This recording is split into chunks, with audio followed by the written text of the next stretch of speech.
Hello everyone, this is Al Red Sox Fan coming to you from Al Red Sox Fan YouTube channel. Hope all is well. And we're going to play some more Strat-O-Matic Card&Dice. I was trying to figure what to do with my 1983 original set, which when you get the 84 game, back when I was a kid, you get 1983. And I came up with it. A one-and-done Strat-O-Matic Card&Dice tournament.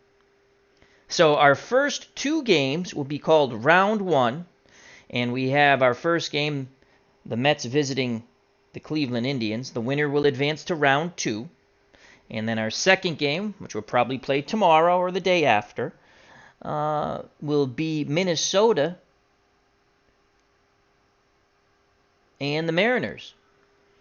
And the winners of those games will advance to the first bracket of 16 in Round 2. The top 8 teams get a bye until Round 3. It's sort of FA Cup style. If you know anything about soccer, it's sort of like that. And then teams 9 through 14 get a bye until Round 2. And the bottom 4 teams play in Round 1, and that's the game we're giving you the first game. Here at the ballpark, we have What's Blazing in Sports, an absolutely fabulous boxing channel. Please subscribe to that if you haven't. Jack Dawson, how you doing? And Appa Chatter. Appa Chatter puts up a lot of good stuff on Ball Score on his channel, so check all those wonderful channels out. And T-Dub, I hope little T-Dub is doing quite well. How's he enjoying kindergarten?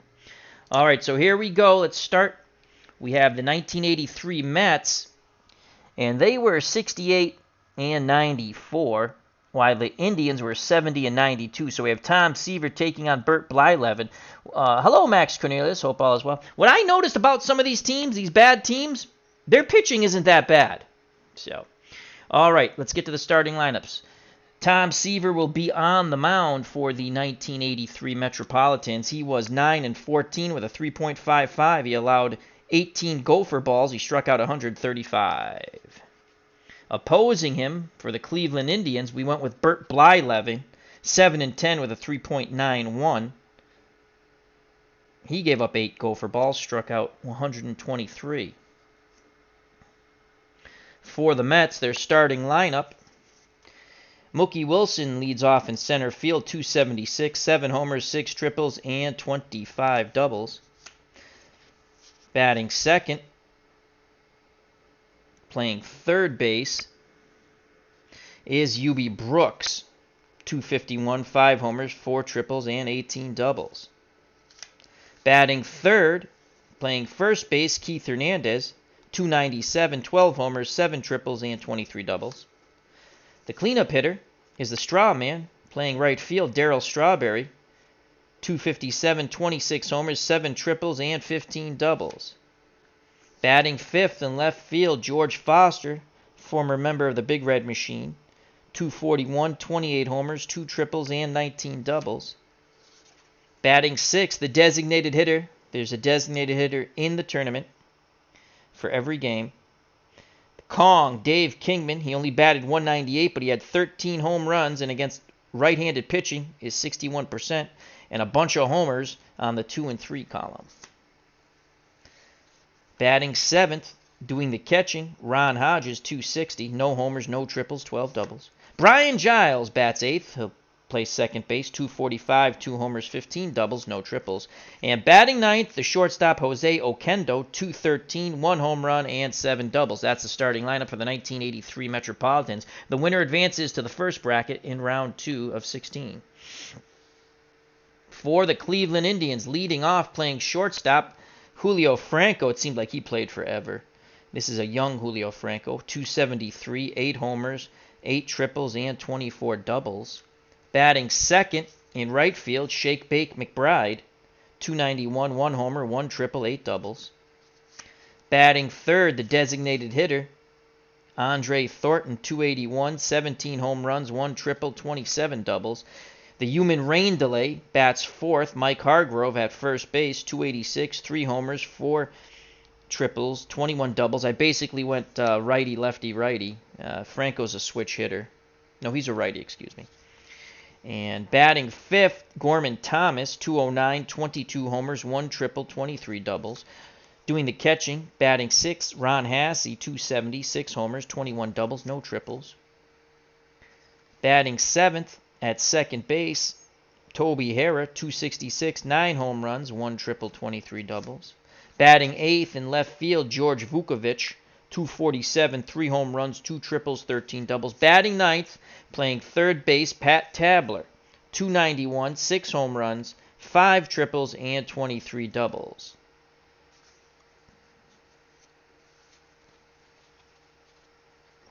And here we go. We're playing advanced.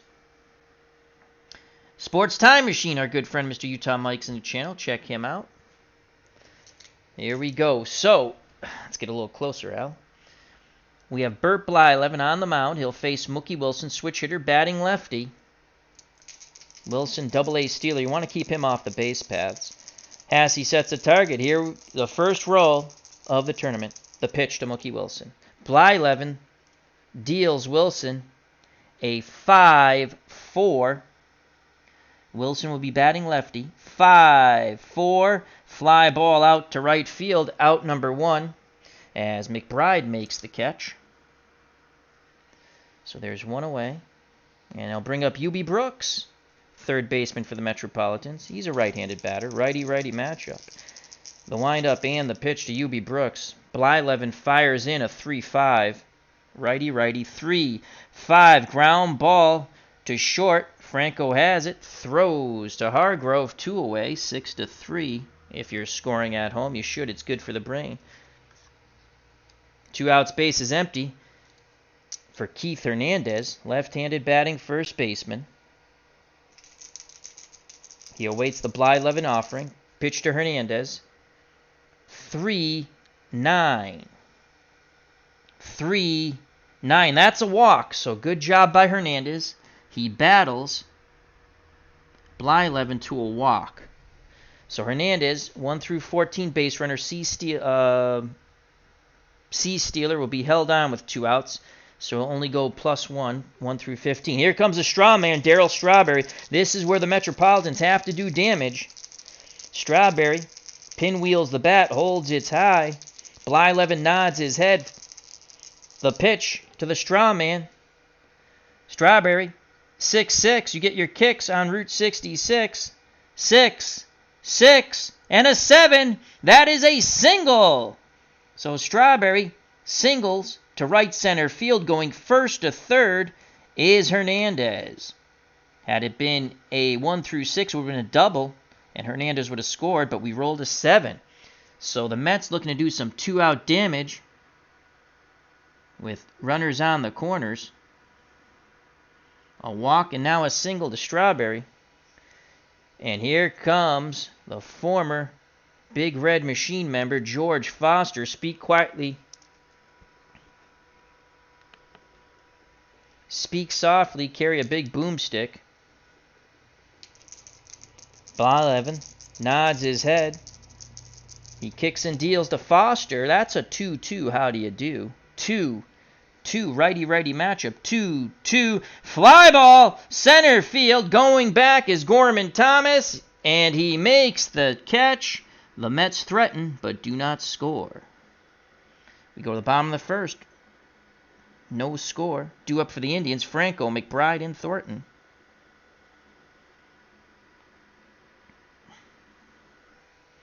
So the Metropolitans can't take advantage of the walk and single as Foster flies out to center. So Tom Seaver back with the Mets after being traded to the Reds in 1977. Mets fans are happy about that, hoping for that old Tom Seaver magic. Will face Julio Franco, right-handed batting shortstop. Behind the plate, Ron Hodges. Seaver's ready. He rocks and fires to Julio Franco. That's a 5-7. Righty-righty, 5-7. Swing and a miss! Well, Tom Seaver still has the stuff, at least on that pitch. Starts the game off in style by striking out Franco with the fastball. That brings up Shake Bake McBride, the former Philadelphia Philly. McBride's a lefty. Here's the pitch, homeward bound to Shake Bake McBride. Seaver throws in a 2-2. How do you do? So it's a 2 and a 2. Popped up behind the plate. Hodges throws the mask away, waits for the ball to come down, and he makes the catch. So 2 up, 2 down. And here's the designated hitter for Cleveland, Andre Thornton, right-handed DH. Seaver nods his head. The pitch to Andre Thornton, 4-9. Righty-righty, 4-9-14. That is a shot to center field. Going back is Mookie Wilson, and that's going to be off the wall. A 2-out double.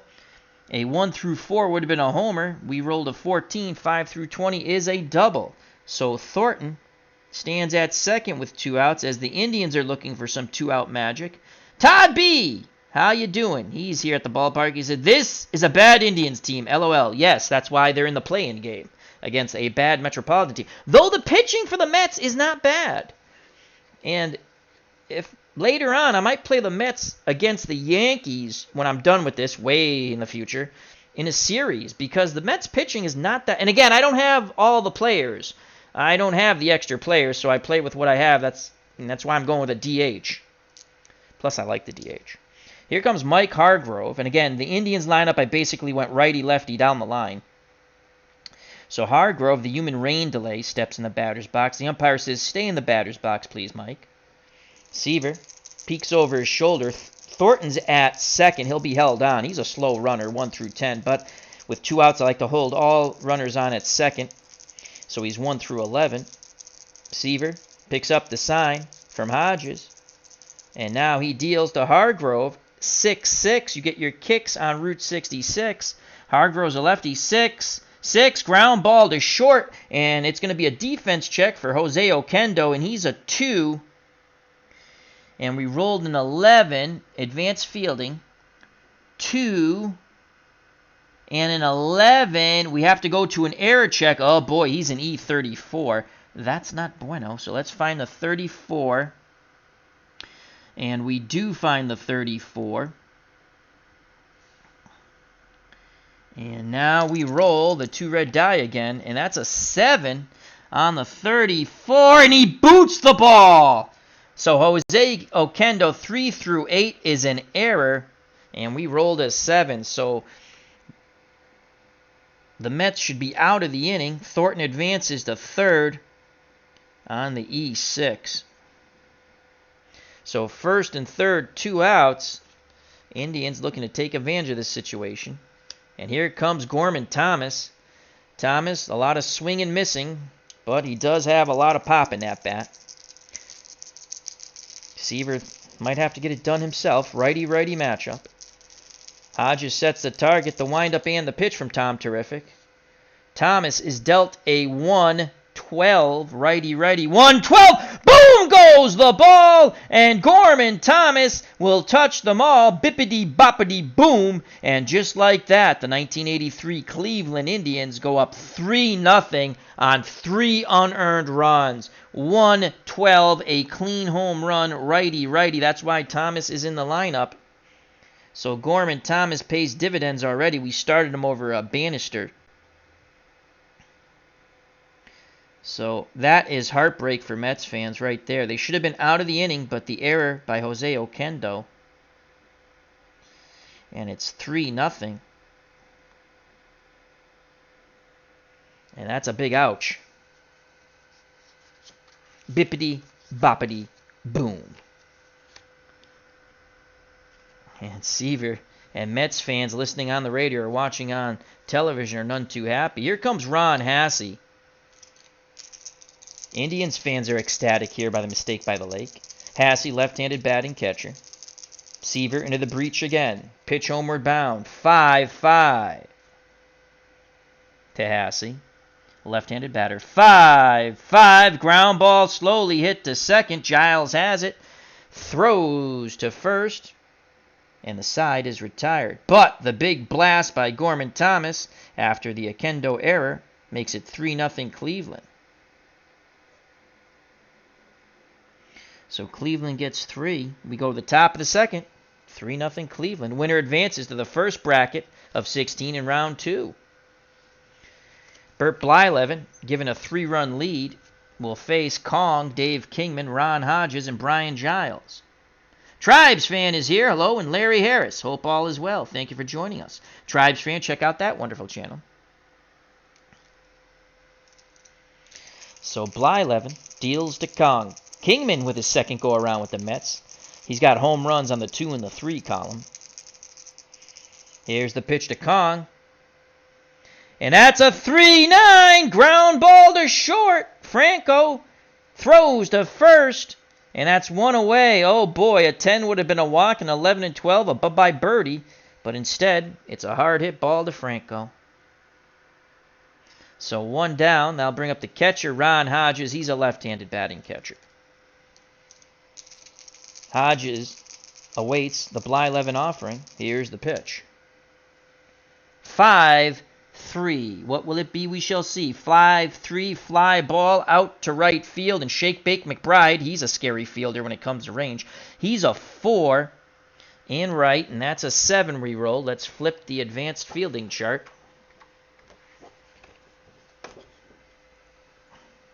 And hopefully it doesn't fall between. There we go.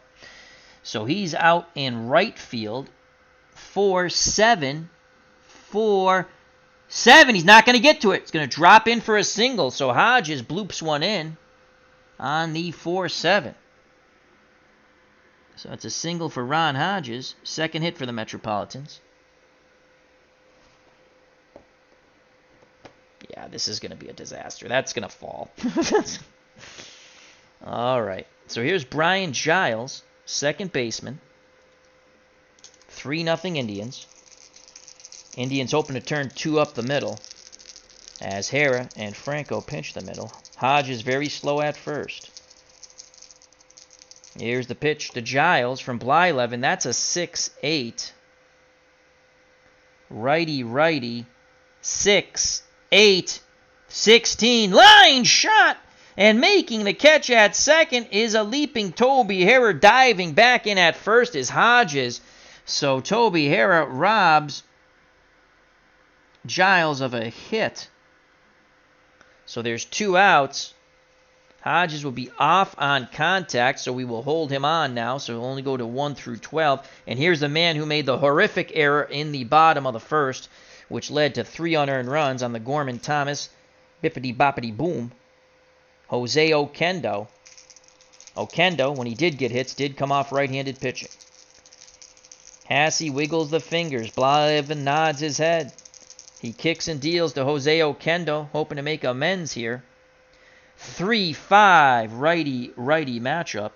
3-5, swing and a miss, and the side is retired.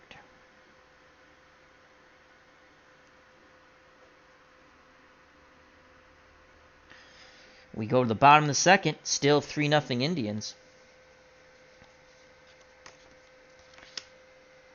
And Oquendo does not make up for his horrific error.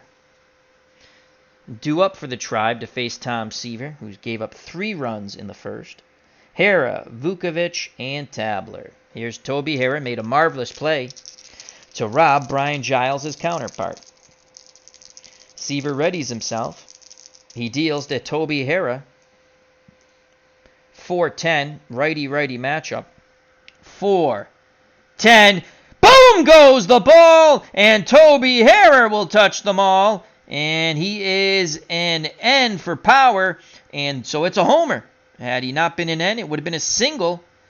But a 4-10 is a bippity boppity boom, and it is 4-0 Cleveland. So it's looking like the Tribes want to advance to round 2. Second home run by Tom Terrific. And if he gives up, 5 and 6, then 7. I believe it's 6 runs in 2 innings. He becomes fatigued. And yes, it is. I checked my quick notes. And the Mets start to get their bullpen up. No tomorrow. Here comes George Vukovic. The Vuk is in left-handed batter. Seaver has to gain control here somehow. Here's the pitch to Vukovic. 6-8. 6-8. Left-handed batter. 6-8. And he walked him. Seaver is really on the verge here. Hodges calls timeout. Goes out to have a word with Tom Terrific. Now back behind the plate. They'll face the number 9 batter, Pat Tabler. No outs. Vukovic at first. He will be held on. And here's Pat Tabler. Righty-righty matchup. 66% off right-handed pitching. Seaver hopes to induce the double play ball. The windup and the pitch to Pat Tabler. A 5-7. Righty-righty. 5-7. Swing and a miss. So that's 1 out. Seaver picks up his second strikeout. We go to the top of the order, Julio Franco.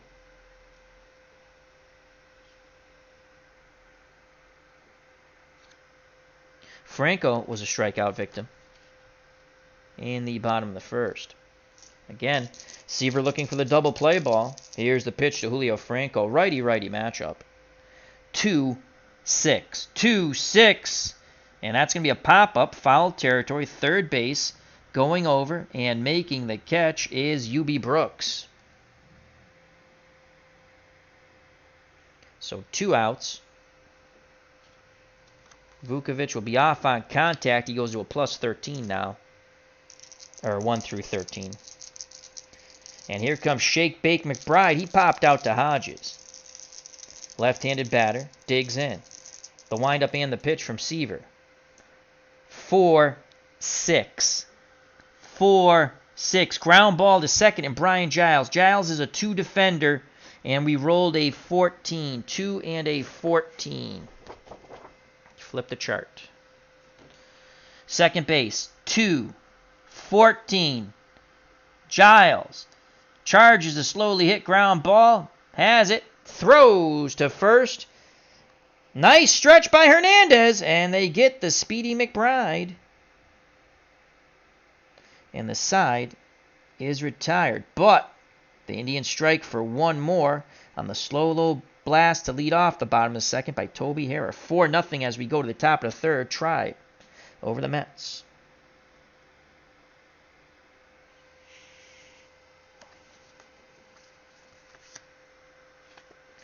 Due up for the Metropolitans to face Bert Blyleven. Top of the order, Mookie Wilson, UB Brooks, and Keith Hernandez. Blyleven's good for 6 innings. Seaver is good for 7, but Seaver has not been bueno. Again, the error cost him. 3 of the 4 runs are unearned. It's very easy to set up a tournament in PC Strat. Very easy. Here's Mookie Wilson, switch hitting center fielder. He flew out to right. He'll bat lefty. Here's the pitch from Blyleven to Mookie Wilson. 2-5, 2-5, and a 13. That's a single to center.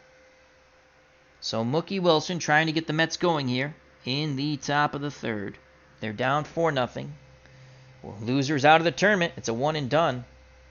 And here comes the third baseman, UB Brooks. Brooks grounded to short. Blyleven hoping for a double play ball. Mookie Wilson's a double-A stealer. If you hold a double-A stealer on, it's a -2. And Hasse has a 0 arm. We don't have any pitcher hold rating in 1983. And they're down 4. It's 1 through 17. So it's 1 through 15. No outs. He's going. And he's safe. He steals second base. So Mookie Wilson steals second base. Again, he's a double-A stealer. 1 through 17. You hold a double-A stealer on. It's a -2. 1 through 15. We rolled an 11. So Mookie Wilson steals second. They're trying to get the Mets going somehow. So that's a stolen base for Wilson. So UB Brooks has a duck out on the pond. No outs. Wilson in scoring position will be held close. So that'll be a -1 because there's no outs. It'll be 1 through 16. Here's the pitch to the right-handed batting UB Brooks from Bert Blyleven.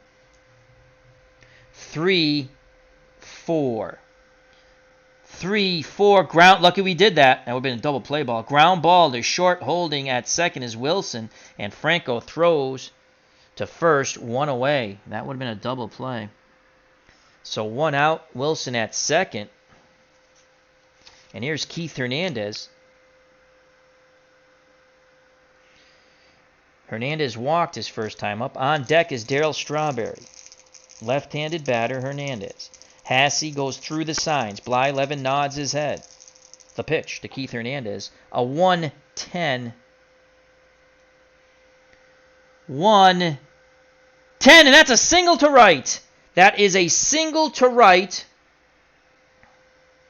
Wilson was being held close, so that's 1 through 16. The right fielder is McBride. He has a +1 arm.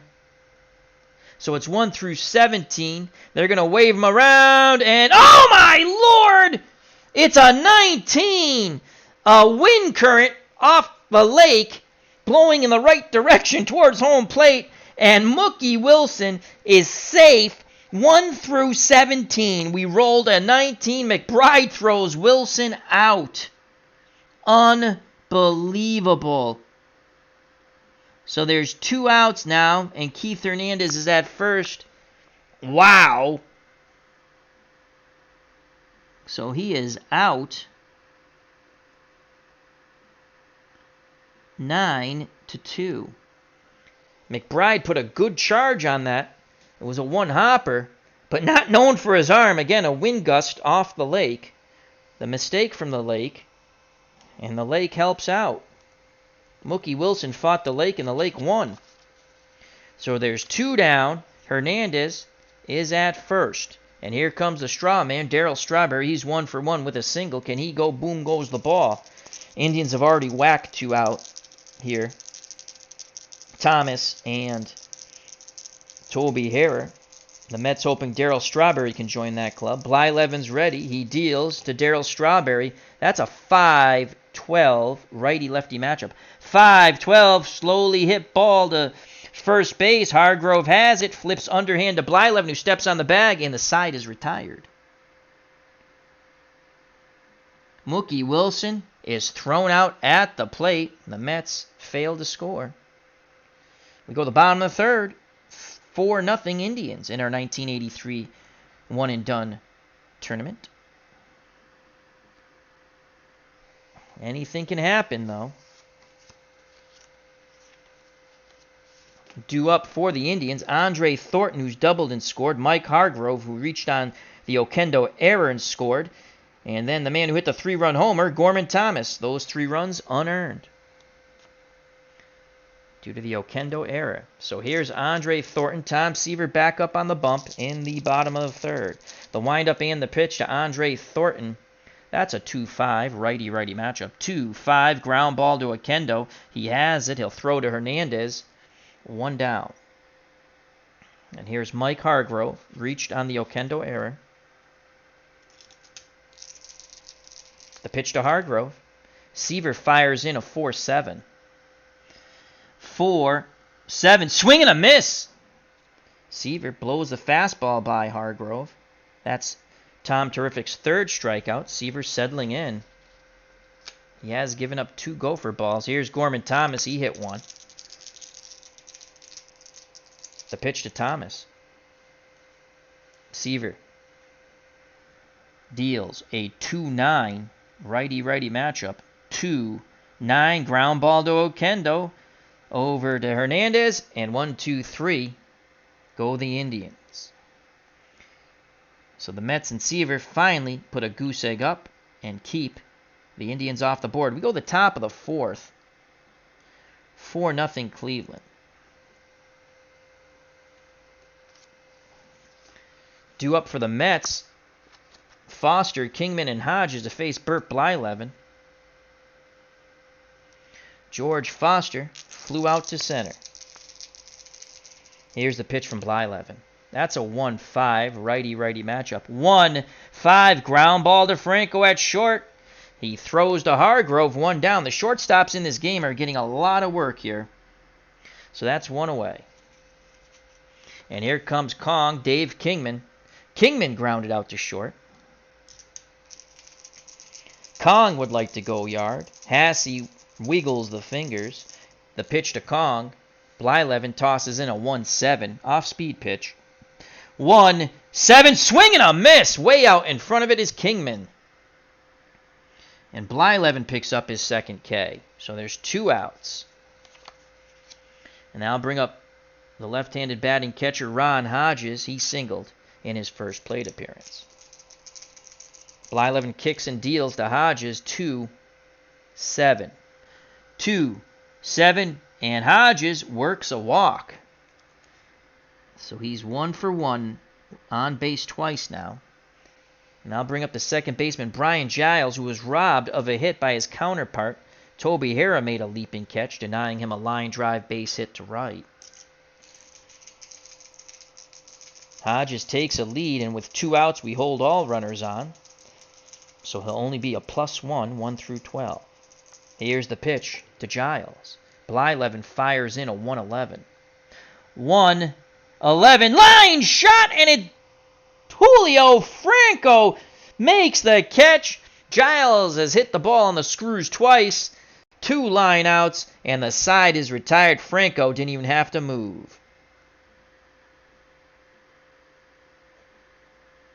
We go to the bottom of the 4th, 4-0 Indians. Indians with each out getting closer to that first bracket of 16 in the round number 2. Tom Seaver back up on the bump for the Metropolitans. Seaver will face Hasse, Harrah, and Vukovic. Hasse grounded to second his first time up. Digs in the left-hander's batter's box. The windup and the pitch from Tom Terrific. And 2-11. 2-11. Line shot right at Hernandez. Lots of hard hit balls. And that's 1 down.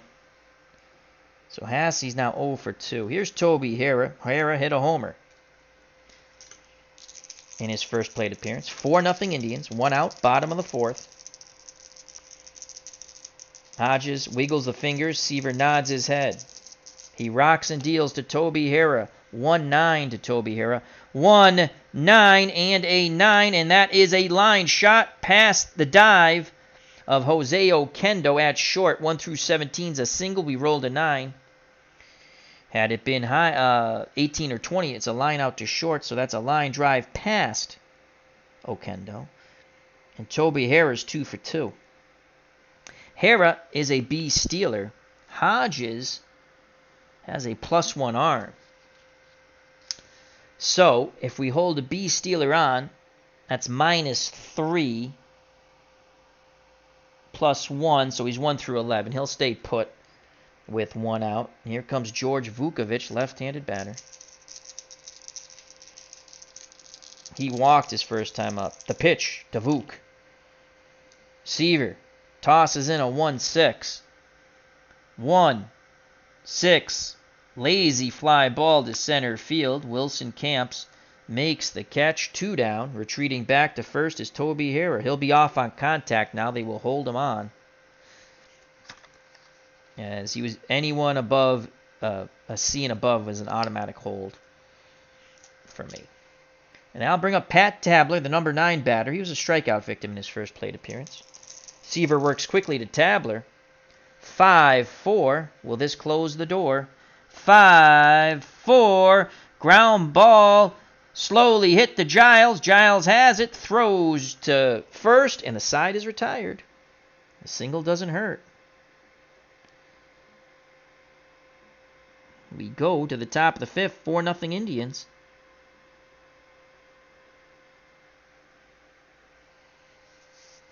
Due up for the Metropolitans to face Bert Blyleven will be Oquendo. Then the top of the order, Mookie Wilson and UB Brooks.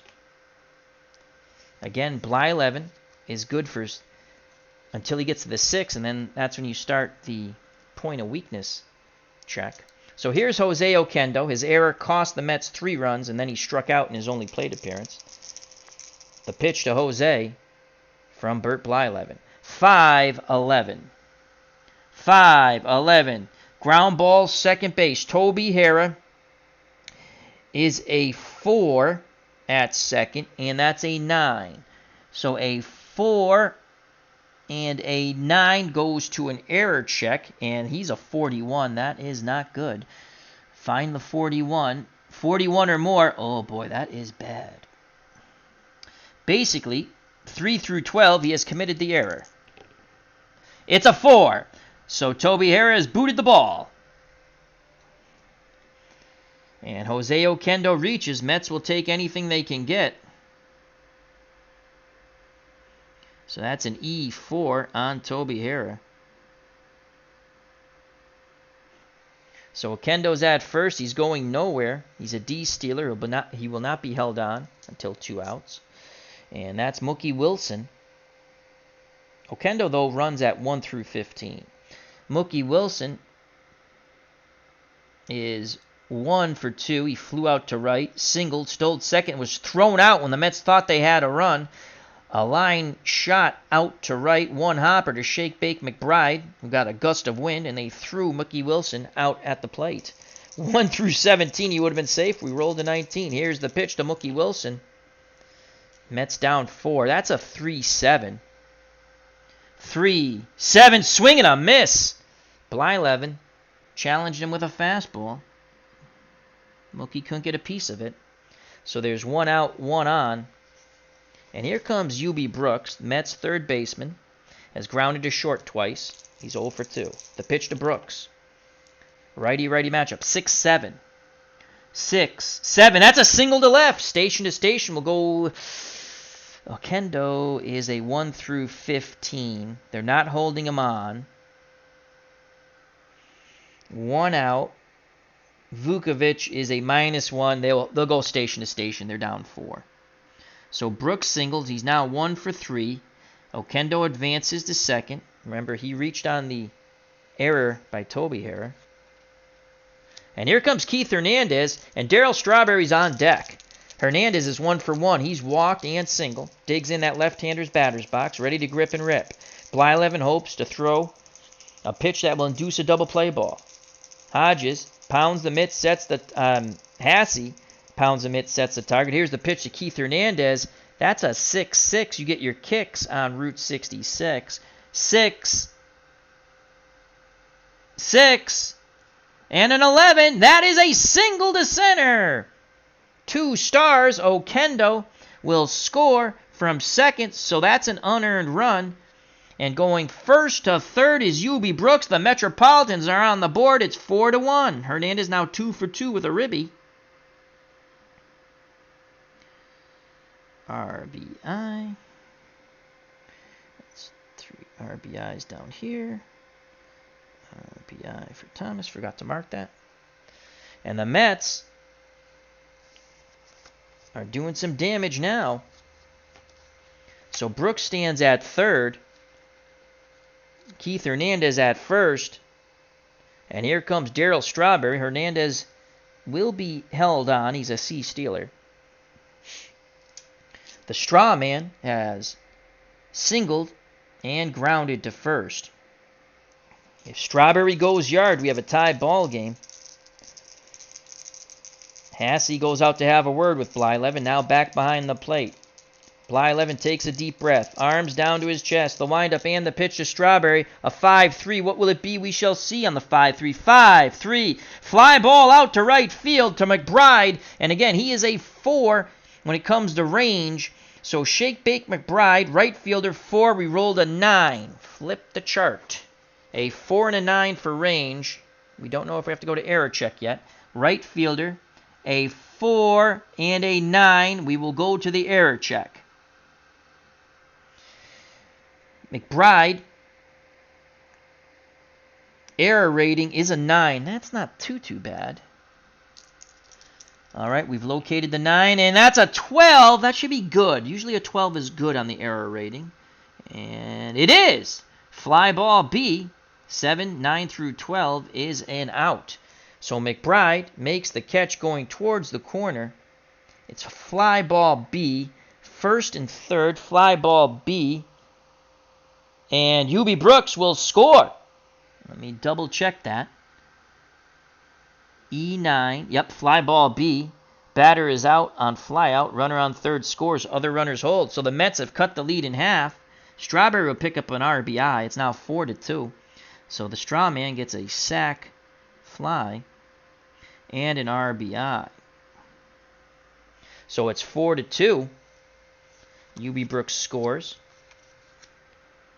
And again, that's an unearned run.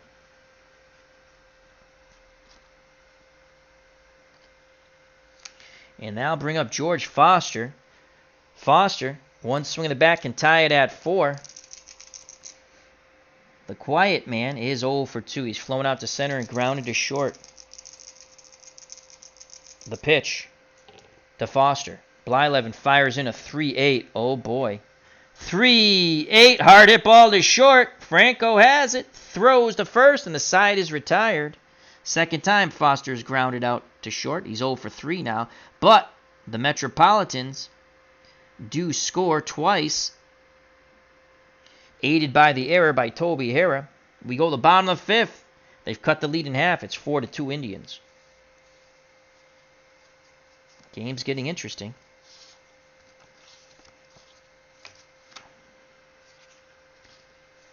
Due up for the Indians to face Tom Seaver. Top of the order, Franco, McBride, and Andre Thornton. Julio Franco is 0 for 2. He struck out and popped out to third. Seaver's ready. Here's the pitch to Julio Franco. That's a 6-9 righty-righty matchup. 6-9, and that's a single to left. Nice piece of hitting by Julio Franco. And he's now 1 for 3. Indians want to get those runs back. Hello, Clinton Parks. Hope all is well. Check out that wonderful channel. So Franco's at first, 4-2 Indians. Winner advances to round 2. In round 1, there are only 2 games, 4 teams.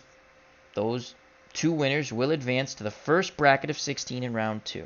The top 8 teams get a bye until round 3, and that will be the second bracket of 16. Here's the pitch to Shake Bake McBride. He's 0 for 2. Runner at first. And that's a 2-3 left-handed batter facing a right-handed pitcher. 2-3.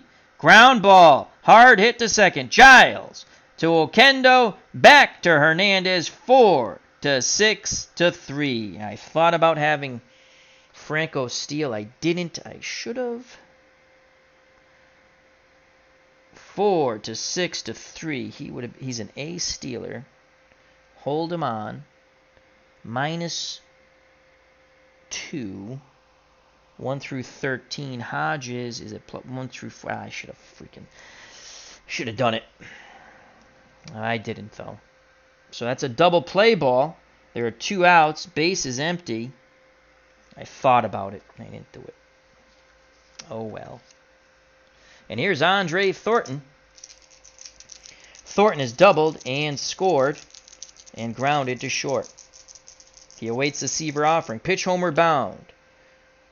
Thornton is dealt a 2-10 righty-righty matchup. 2-10. Bounding ball to short. Oquendo has it. Fires to first and the side is retired. Aided by the double play. We go to the top of the 6th. 4-2 Indians. And now we go to point of weakness check for Bert Blyleven. Due up for the Mets, Kingman, Hodges, and Giles. Kong is 0 for 2. He's grounded to short and struck out. The pitch from Blyleven to Kong. 2-6 to Kingman. Righty-righty. 2-6. Swing and a miss. Another K for Kong. So there's 1 out. And that brings up the catcher, Ron Hodges. He's 1 for 1. He's singled and walked. Blyleven kicks and fires to Ron Hodges, the Metropolitan catcher. 1-7. 1-7. And Hodges singles to center. Another soft line drive. He is now 2 for 2. On base all 3 times. So Hodges is on. Brian Giles comes to the plate. He represents a tying run. Giles had 2 home runs in 1983. And if he rolls a 2-2, we have a tie ball game. Hodges will not be held on at first. He's an E-stealer until 2 outs. Double play ball gets them out of the inning. 1 out, 1 on. The pitch to Brian Giles. Blyleven fires in a 2-4. Will this close the door? 2-4 and a 14. That's a single. Right center field. McBride cuts it off, but Hodges read the ball well, and he'll go first to third. On the 2-4, had it been a 1-3, it would have been a double. It's a 14. It's a single with 2 stars. So the Mets are back in business. It's first and third with 1 out. Giles picks up his first hit. He's hit the ball quite hard. He lined out to second, robbed on a great leaping catch by Harrow, then lined right at Franco at short, and now he finally gets a hit. And here comes Jose Oquendo. And I don't think we have... I have 4 guys on the bench, but I have to make sure I have someone who can play short.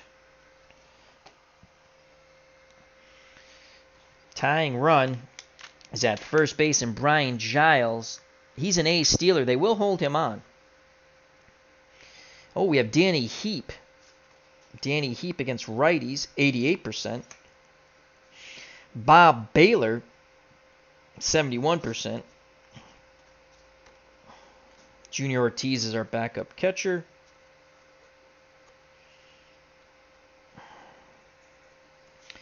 If we go to Heap, I would think the Indians would go to a lefty. But still, Heap's better than Oquendo. And do they have a lefty in the pen? That's the question. And we really can't use anyone that might pop. Well, got to win first.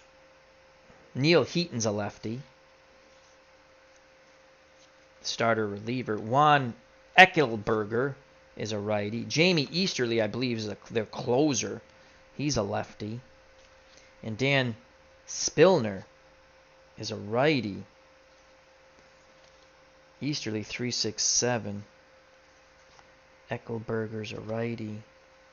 Neil Heaton, 4.16, 11 homers.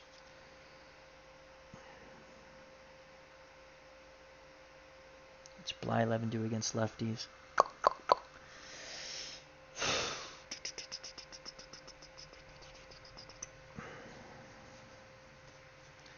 Okay, so one more hit or walk, and he's at his point of weakness, Blyleven.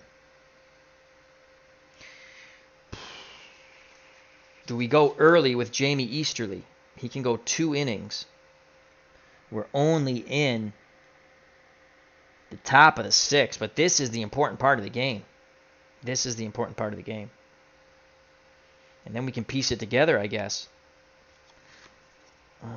4 homers compared to 11 homers, and Easterly's 3.67.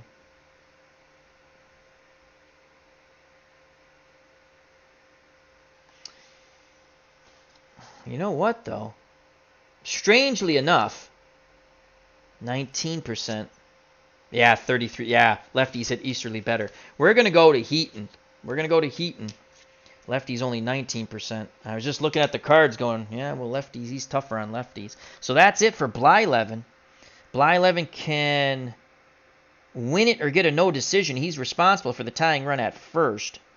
So Blyleven goes goes 5 1/3. Blyleven goes 5 1/3. And here comes Neil Heaton to face the pinch hitter, Danny Heap. Heap would go on to play for the Red Sox. Oops, wrong place. So, oh shoot, who's going to play short? Well, Bob Baylor will play short. Unless someone's going to play short. We'll figure that out. It looks like it'll be Baylor unless we do some finagling. We possibly could do some finagling and keep Heap in the lineup. So we'll see. So Oquendo is out. Danny Heap is in. Right now, he's the pinch hitter.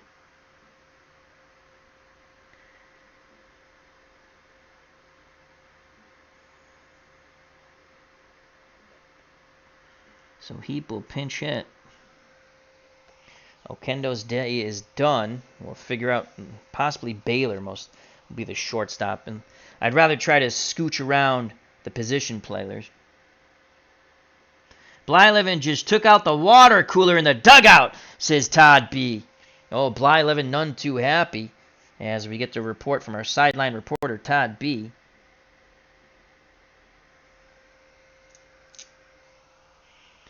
And here's Danny Heap. A lefty-lefty matchup. 1 out, first and third. Tying run at first, and the speedy Giles will be held on. Heap batted .253, 8 home runs, no triples, and 12 doubles. Only 12% off lefties. But, you know what? The 2 is not that bad. He needs to roll the 2, folks. And it's better than Oquendo. It would be quite ironic if we rolled something that Oquendo would have got a hit on. And Neil Heaton is on the mound for the Indians, trying to quell this uprising. 11-7. He was a starter and reliever. He can go 3 innings in relief. 7 innings as a starter. 4.16. 11 home runs allowed. It's Heaton versus Heap. Here's the pitch. Homeward bound. And that's going to bode well, I believe, for Heaton. That's a 6-5. 6-5. Shallow fly. And this won't even get a run in. Shallow fly. Batter is out. Runners hold. That's a fly ball C. Let's double check.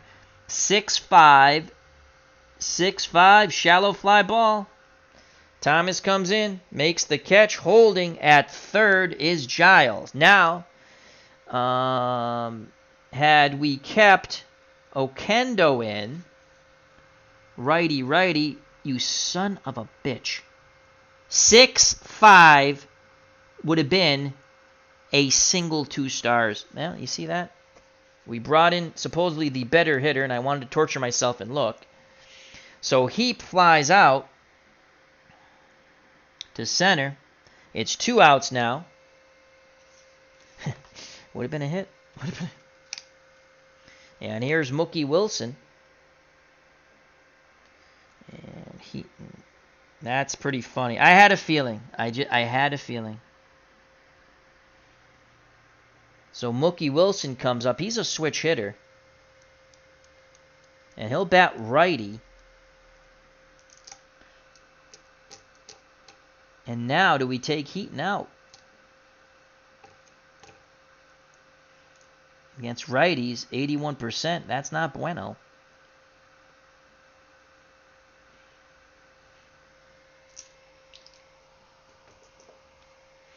Here's the call to the bullpen again.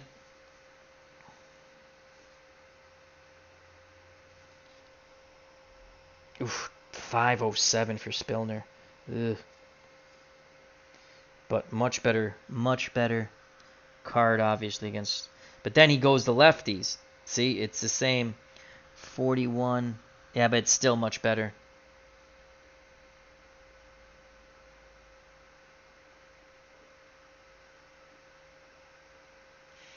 And here comes Dan Spillner now. So we've used Neil Heaton. He got the 1 important out. And now Spillner's got to get the 2nd important out. So it's Dan. So Heaton went a 3rd. And here's Dan Spillner. The wheels are a-churning. Spillner in 83, 2-9, 5.07. Struck out 48, walked 38, allowed 7 gopher balls. Heaton gives the ball to the manager. And here's Dan Spillner. Spillner done with his warm-up tosses. He'll face Mookie Wilson. 2 outs. Runners on the corners. As Danny Heap flied out shallow, Hodges couldn't score. So Hodges at 3rd, and the tying run, Brian Giles at 1st. Giles will be held on, and he'll only go to a +1 with 2 outs, 1 through 16. Here's Mookie Wilson. Now he will bat left-handed against the right-handed thrower, switch hitter. Spillner picks up the sign from Ron Hasse. The windup and the pitch to Mookie Wilson, and that's a 3-4. 3 4. Ground ball back to Spillner. He snares it. He throws to Hargrove. And the side is retired. Let's double check. 3, 4. Yep. So the Mets strand the tying run on base as Wilson grounds out 1 to 3. So the bullpen does its J-O-B. Does its J-O-B for the Indians. And now we need to find a shortstop. All right, so Giles can play short. I'd like to keep Heap's bat in the lineup. Heap can play all the outfield positions. He's actually doesn't. His error rating's quite good. His range is awful, and first base. Well, we're not taking Hernandez out. Who do we have in the outfield? That's the question. I don't think any of those guys can play. UB Brooks. Yeah, none of these guys can play another position. Nope. All right, well, you know what? Danny Heap, it was nice knowing you. You're out of the game. And let's see, Bob Baylor. Bob Baylor. Not Bob Bailey, Bob Baylor. Former Toronto Blue Jay, I believe. Baylor can play second, not so good. Short, slightly better. Third, ugh. So Bob Baylor will be at short. So Bob Baylor will come in to play short.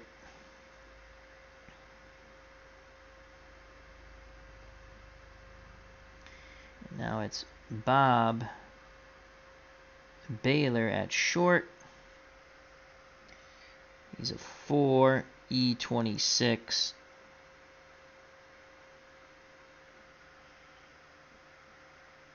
ACB. ACB. That's stealing, bunting, hit and run. And a 14, 1 through 14. And he bats after Giles.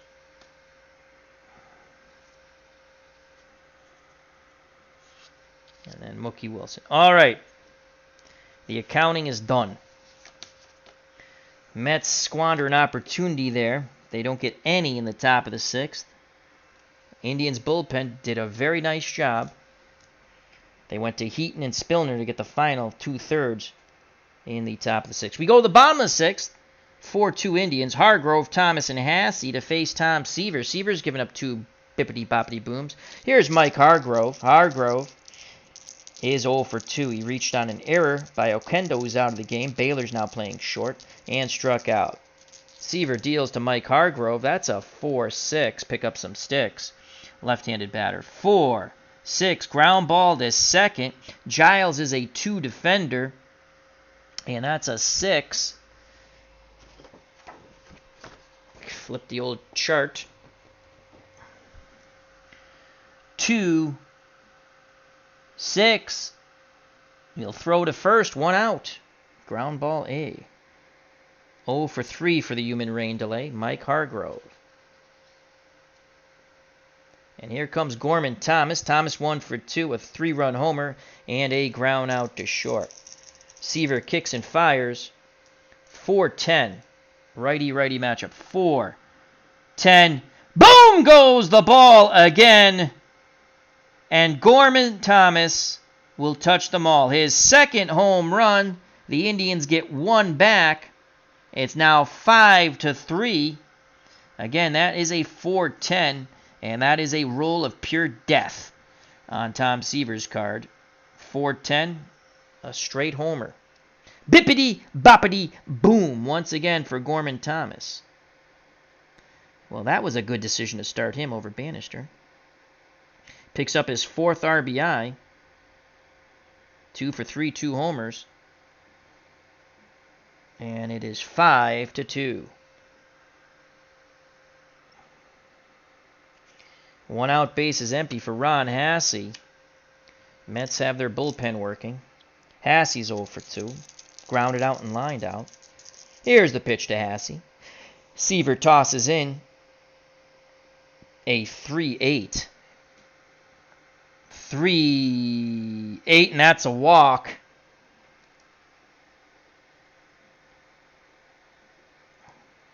And here's Toby Harrah. Harrah's 2 for 2. He has homered and singled. 1 out, 1 on. Vukovic on deck.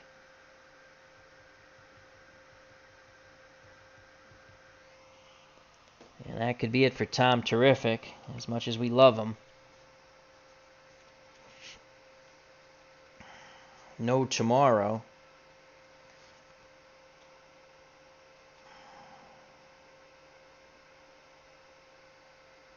Carlos Diaz. Is he a righty? Oh, he's a lefty, just like Orozco. Doug Sisk's a righty, I think. Yep. I remember Doug Sisk. They actually didn't have a bad bullpen. 2-2-4.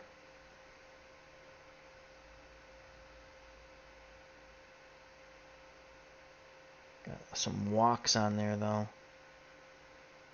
Yep. 59 walks, 33 strikeouts. I don't like that. We might go to... I think we might just go to Orozco, even though he's a lefty. Can't give up any more runs.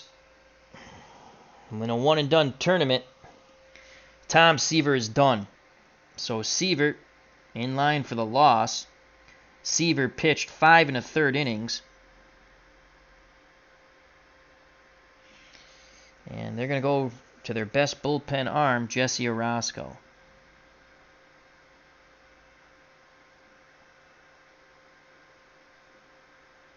So here's Jesse Orozco. Seaver responsible for Hassey at first.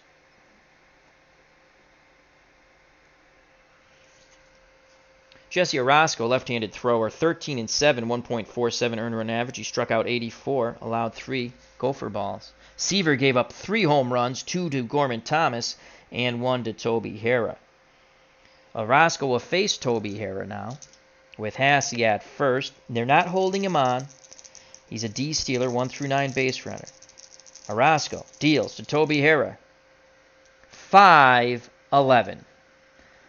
5-11. Ground ball to second base. Possible double play.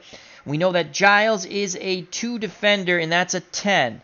So a 2 and a 10 will go to an error check, and Giles is a 20 when it comes to errors. So let's find the 20. All right, this is not going to bode well. We roll the 2 dice, and that's a 10. And it bodes very well. Hard hit ball. Giles to Baylor, on to Hernandez. Double play. The Mets get out of it. But the Indians tack on another with Gorman Thomas's second home run. So Orozco gets the double play ball. 4-6-3. Side is retired. We go to the top of the 7th. Indians up 5-2. So they go to the closer. I mean, again, there's no tomorrow. You have no choice. You must do it.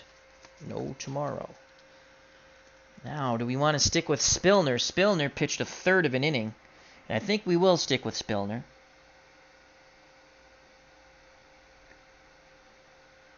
Spillner is good for 2 innings, so he can get through this inning and then point a weakness check. Top of the 7th. Due up for the Metropolitans, now trailing by 3. Ubi Brooks, Keith Hernandez, and Darryl Strawberry. Brooks 1 for 3. He singled and scored. Here's the pitch to Ubi from Spillner. 5-3, righty-righty matchup. 5-3, slowly hit ground ball to Hargrove. He has it. Tosses to Spillner, covering the bag. 1 away. 3-1 if you're scoring at home. And here's Keith Hernandez, the first baseman. Hernandez is 2 for 2. He walked, singled, knocking in a run. And the white die, and this is George. George is a better white die. He does not jump far. In rehab. is Gigio, the white die. Where the hell did I put him? Oh, there you are, Gigio. I'm here. Okay, you stay there. I'm ready to come in, Coach. Okay, I'm okay. Okay, we're glad you're okay. Here's the pitch to Keith Hernandez with 1 out, no one on. That's a 3-5. 3-5, and Hernandez works a walk off of his card against a right-handed pitcher. So Hernandez is still 2 for 2. He's been on base all 4 times, and here comes Darryl Strawberry. And now, I think we have to go back to the pen. He's a lefty. I think it's time to go to Jamie Easterly.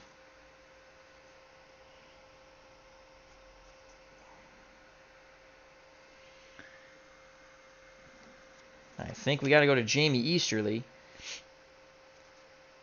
Again, I only have 8 pitchers.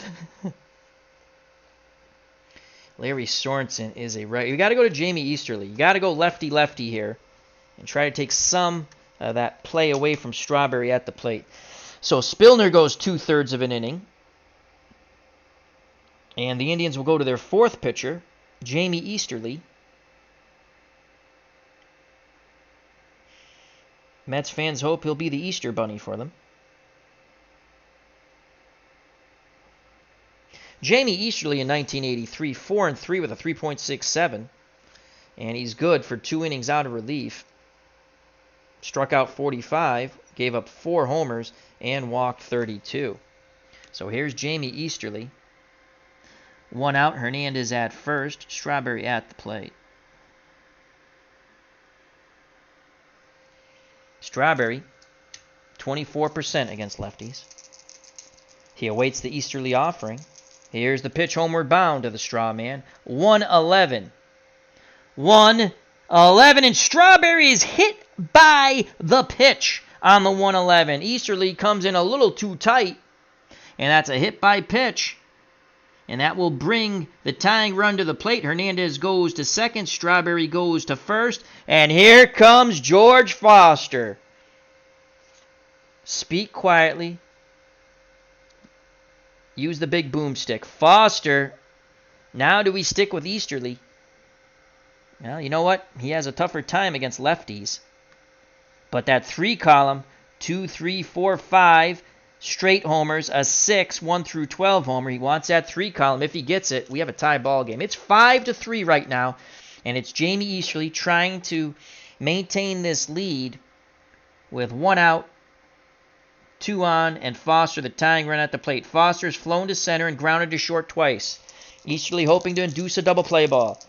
The pitch to the former Big Red Machine member, George Foster. And that is a 1-8 against a lefty. 1-8 fly ball left field. Fairly deep, but not deep enough. Going back, making the catch is Vukovic, bluffing the tag. And retreating back to second is Keith Hernandez. So Foster, for the second time, flies out. But this time to left. He's 0 for 4. And that is 2 outs. Let's make sure. Yep, that's 2 outs. So runners will be off on contact, first and second. They'll hold Hernandez close, so he'll only be a 1 through 15. And here comes Kong, Dave Kingman, who's god-awful against lefties. But on the 2 column, he has a home run on the 11 and 12. A 10 is a double, 1 through 7. And a single, 8 through 12. A 9, you know what? You need to hit that 2 column. And the 3's not horrendous, but he needs a high roll. So Kong is in there, the designated hitter. He has been awful. A ground out and 2 strikeouts. He can tie the ball game up. Easterly has a word with Hassey. Hassey back behind the plate now. Easterly takes a deep breath. Arms over his head. Now down to his chest. The big windup and the pitch to Dave Kingman. It is a 2-8-14. Kingman singles. It's a line shot past the dive of Julio Franco. 1 star. So the bases will be juiced. So Kingman singles.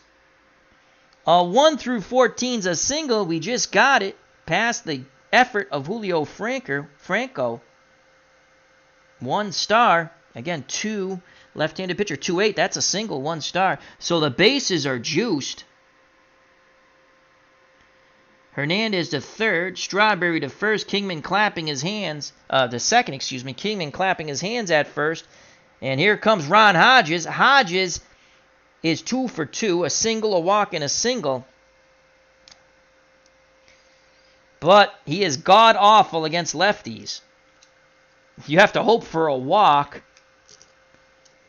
And who do we have left? We have, well, Junior Ortiz would come in to catch. And that's it. We have Junior Ortiz. Ortiz batted .249. 34% off lefties. Hodges was only 11. And you got to come with Junior Ortiz. We have used every position player now for the Metropolitans because I do not have any extra players. And that's what's going to make it actually fun. All right, so this is going to be the team to the end now. So Hodges is out. Junior Ortiz will come in. Ortiz, .249. No homers, no triples, 5 doubles, and 193 at-bats. He did strike out 34 times, while only walking 4. So Junior Ortiz, with the bases juiced, will come in, pinch hit, and stay in to catch. There will be no further, unless we use a pitcher for a pinch hitter, which we can. So it'll be a pinch hitter and stay in to catch. His catcher rating is a 4, but he's a +2, so that's 1 worse than Ron Hodges. Oh my God, his throwing error. Holy crap. 1 through 9. I think we'll just let people steal. Wow. E14, that's not good. And T. Hodges, though, was 1 through 10, so he's actually slightly better. They're both horrific. And he's E stealer, C bunter, D hit and run. And he runs with poop in his pants. He is a 1 through 10. So Hodges is out. And here's Junior Ortiz. There are no more available players on the bench for the Metropolitans. Bases are juiced, so it's Junior Ortiz versus Jamie Easterly. And they're going to stick with Easterly. They're going to stick with Easterly. My God, we'll run out of pitchers. But that's what makes it fun. Nope. Sorensen. Nope, we're sticking with Easterly. This is his job. We're going to need Sorensen to probably close this game out. All right. So we have bases loaded, 2 outs, and Junior Ortiz at the plate. Right-handed batter facing the left-handed throwing Jamie Easterly. Here's the pitch homeward bound. A 1-10. 1-10. Ortiz singles! With 1 star trotting in from third is Hernandez, and it's a 5-3 ball game. Strawberry goes to third, Kong goes to second, and Junior Ortiz is at first, emphatically clapping his hands. So Ortiz picks up the single and the RBI, and it's now 5-3. Mets pulled within 2. Remember, no more pinch hitters. Ortiz very slow at first. Tying run is Kingman at second now, 1 through 13. And with 2 outs, he goes +2. You can't hold him on because the bases are loaded. So he's 1 through 15. And it's Brian Giles at the plate. Giles struggled against lefties, only 25%. Easterly, 67%. When it comes to right-handed batters. Giles is 1 for 3. Lined out twice and singled. He's hit the ball hard all 3 times. 2 outs. Bases loaded. Here's the pitch from Easterly to Giles. Will it be the Easter Bunny coming early? That's a 4-7. 4-7. Single to center! Here come the Mets. 4-7. Single to center. Scoring from third is Strawberry. It's 5-4. Kingman with 2 outs, and again, you can't hold a run around with bases loaded, is a 1-15. The ball's hit to center field. Gorman Thomas, who's hit 2 home runs, is neutral. He's a 0. They're going to wave Kingman around, try to tie the ball game. He's gunned out at the plate, and that ends the inning. Gorman Thomas has done it all like Bogey and Bokal. Applying the tag is Hassey. And Kingman, we rolled a 19, the second time we've done that. Second Met base runner thrown out at the plate. What a ball game. The Mets scored 2, but they failed to tie it. Giles will get a ribby. Unbelievable game we have here. I thought this was going to be a really fun matchup. So Kingman is out, trying to score. You had to wave him 1-15 with 2 outs. And who the hell was coming up next? Bob Baylor. 8-2. The second Met base runner thrown out at the plate, one by Shake Bake McBride, and the other by Gorman Thomas. So Easterly very shaky out of the pen. You can't say he was good, that's for sure. The Mets get 2 in the top of the 7th. It's 5-4 as we go to the bottom of the 7th. Holy cow, in the words of the late, great Phil Rizzuto. What a ball game, folks. What a ball game. Jesse Orozco wants to keep it a 1-run deficit now. So Easterly's good for 2 innings. And that was a really miserable 1 inning for Jamie Easterly. Yeah. So he goes to the point of weakness check in the top of the 8th. We're going to have to figure out who's going to close this thing. Here comes Vukovic, and he's going to face Jesse Orozco. Orozco's good for 3 innings, and he only pitched a third.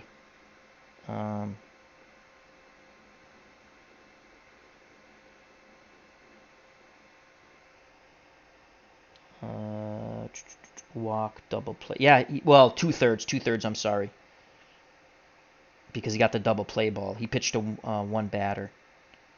All right, so here's Jesse Orozco to face Vukovic. Lefty-lefty matchup. Vukovic is a -1. We're going to keep him in the game when it comes to arm.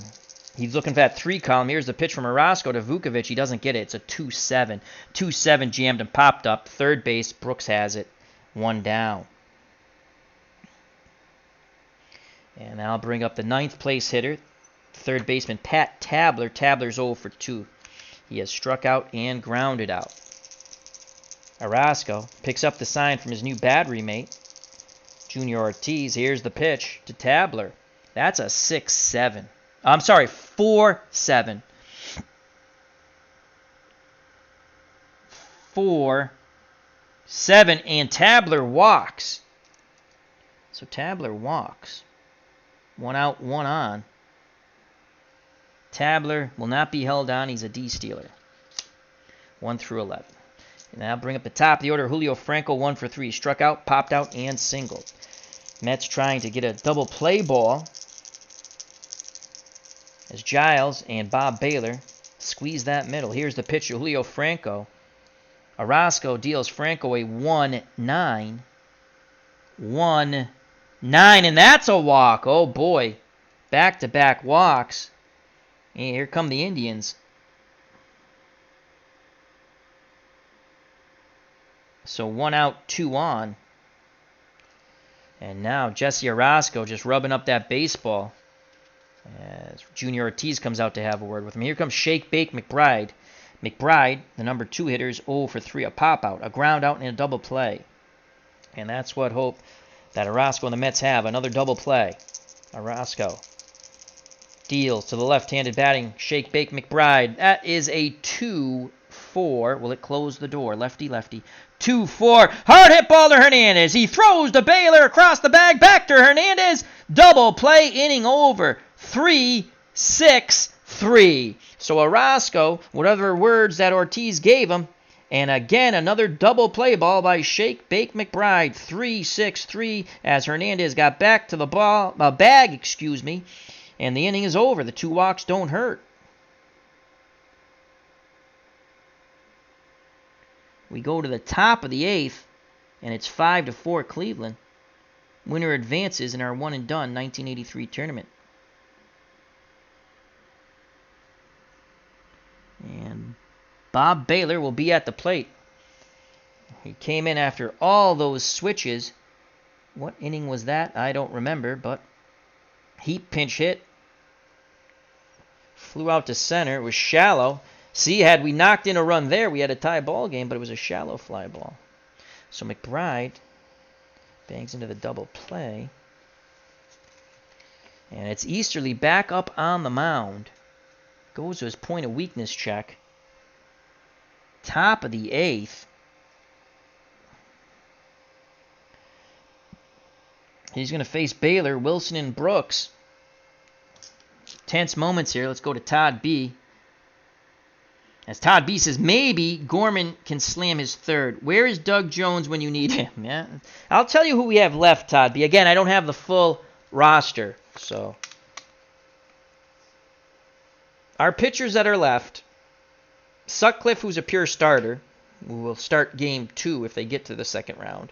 Larry Sorensen, who can start and relieve, and Juan Eckelberger, who can start and relieve. Now, Juan Eckelberger is a 4.90, and he has more walks and strikeouts, so we're not bringing him in. We would go to Larry Sorensen. And you know what? He's good. He's good for 3 innings. I just don't have a good feeling about Jamie Easterly. And you got a righty, a switch hitter, then UB Brooks, I believe, is also a righty, then Hernandez, and but Sorensen's 53 against lefties, 47 against right. I mean, again, that's not horrific. Let me think about this. And he can go 3 innings, and I mean, if we had the lefties up right now, I would have kept. What does Mookie Wilson hit? 73% off righties. But again, when you look at his card against lefties, it's pretty much the same. All right, Sorensen's warming. Jamie Easterly will face Bob Baylor. Mets down by 1. Baylor's first at bat. Here's the pitch from Easterly to Bob Baylor. And that's a 3-7. And that's a single. 3-7, left-handed column against left-handed pitchers. And that is a single. So Bob Baylor's a tying run at first as he singles in the top of the 8th. We go to the top of the order. And Baylor, 1 through 14 base runner, ace stealer. He's an ace stealer. We've not had luck rolling the dice on advancements.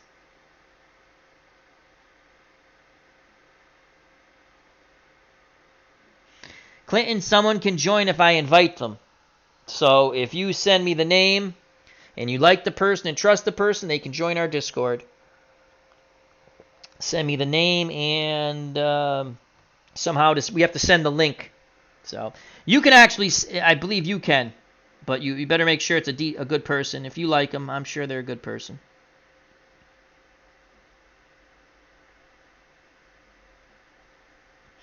I'm playing with the rules I know, Sports Time Machine.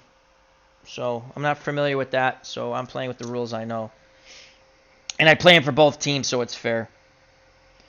Baylor's at first. Mookie Wilson against lefties, 20. So we're going to stick with Easterly again.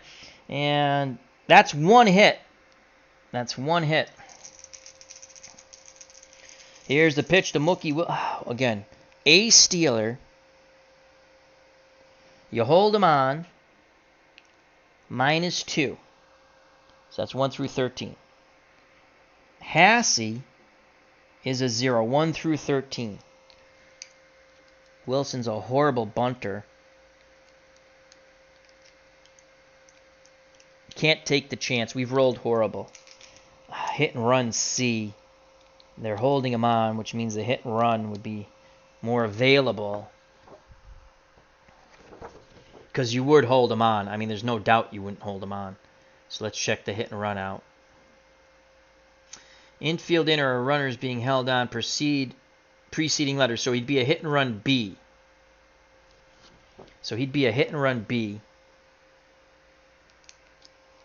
Hit and run's on. Here's the pitch to Mookie Wilson. It's a 9. Oh, boy. A 9 on the hit and run. Where does it goes over here. B, 9, hit and run. Ground ball to short. Batter is safe. Lead runner is out. Oh, my Lord. Ouch. So the hit and run, Wilson hits the ball on the screws. A one-hopper to Franco, who tosses to second. And Toby Harrer. They get the lead runner, Bob Baylor, on the failed hit and run. So that's a fielder's choice.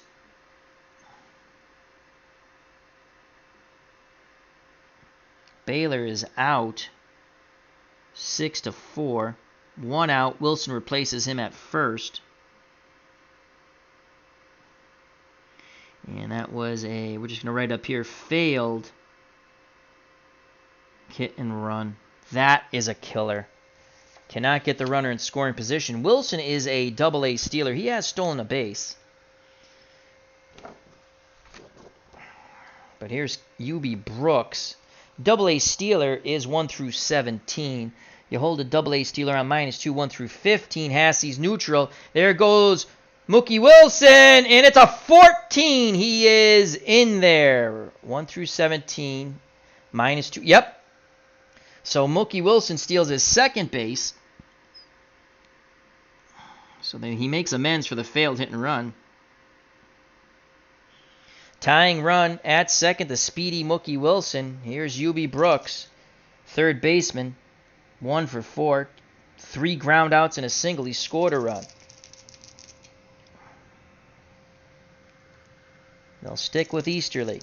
The pitch to Brooks. 2-9. 2-9. Ground ball to short. Would have been a double play ball. Franco throws to Hargrove on the 2-9 against the left-handed pitcher. Again, lefty's really tough against. As long as you roll basically on the hitter's card, you're better off, to be honest with you. And that's a 6-3. And Brooks, that's a third time UB Brooks has grounded out to Franco. So again, they'll hold Wilson close.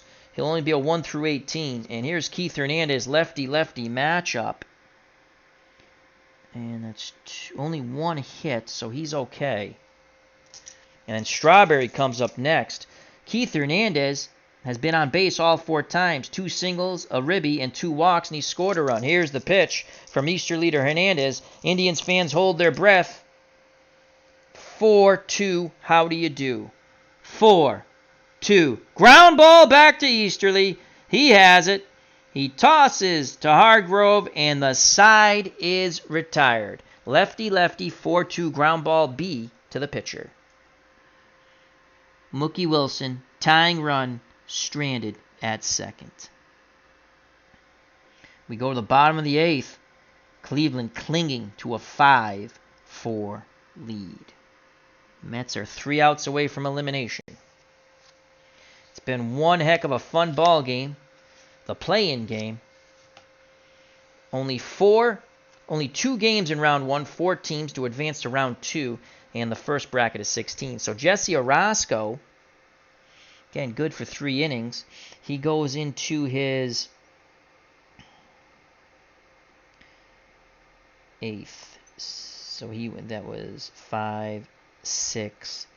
Oh, up here, I'm sorry. 5 1/3. He went 2/3. Pitched 1 inning. So he's pitched an inning and 2/3. So he's still good. He'll face Thornton, Hargrove, and Thomas.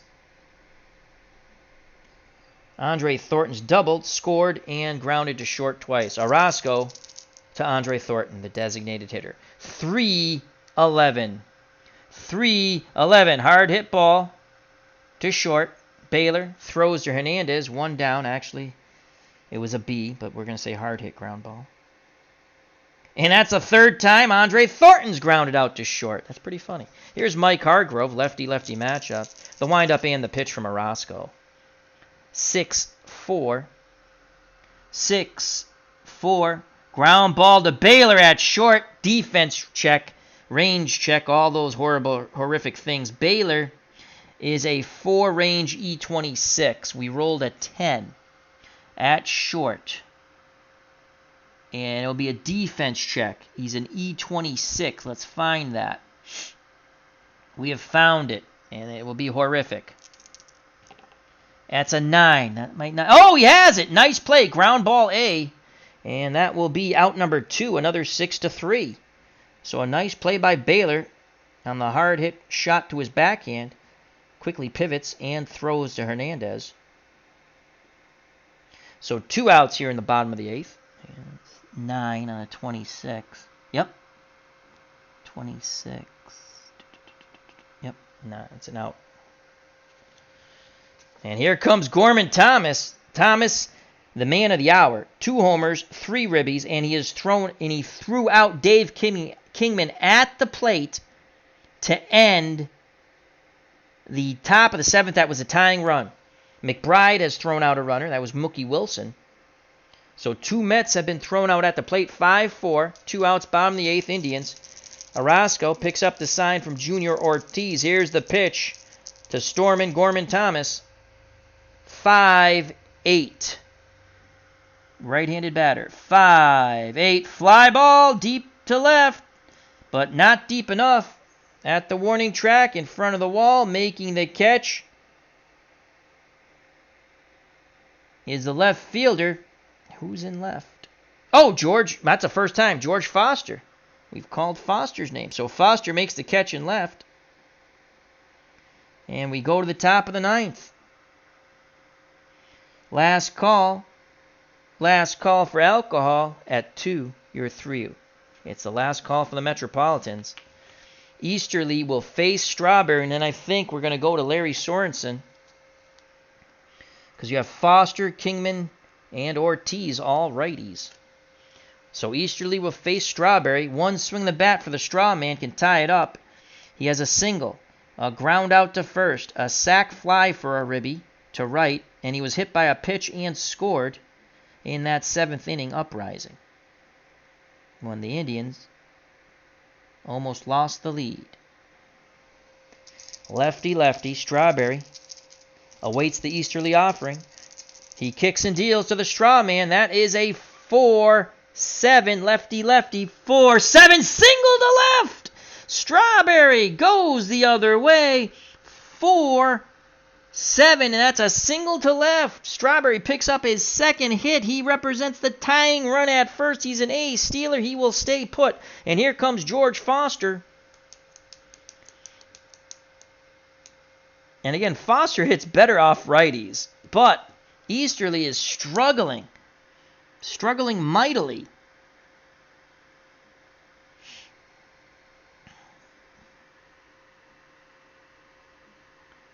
These are all Easterly batters.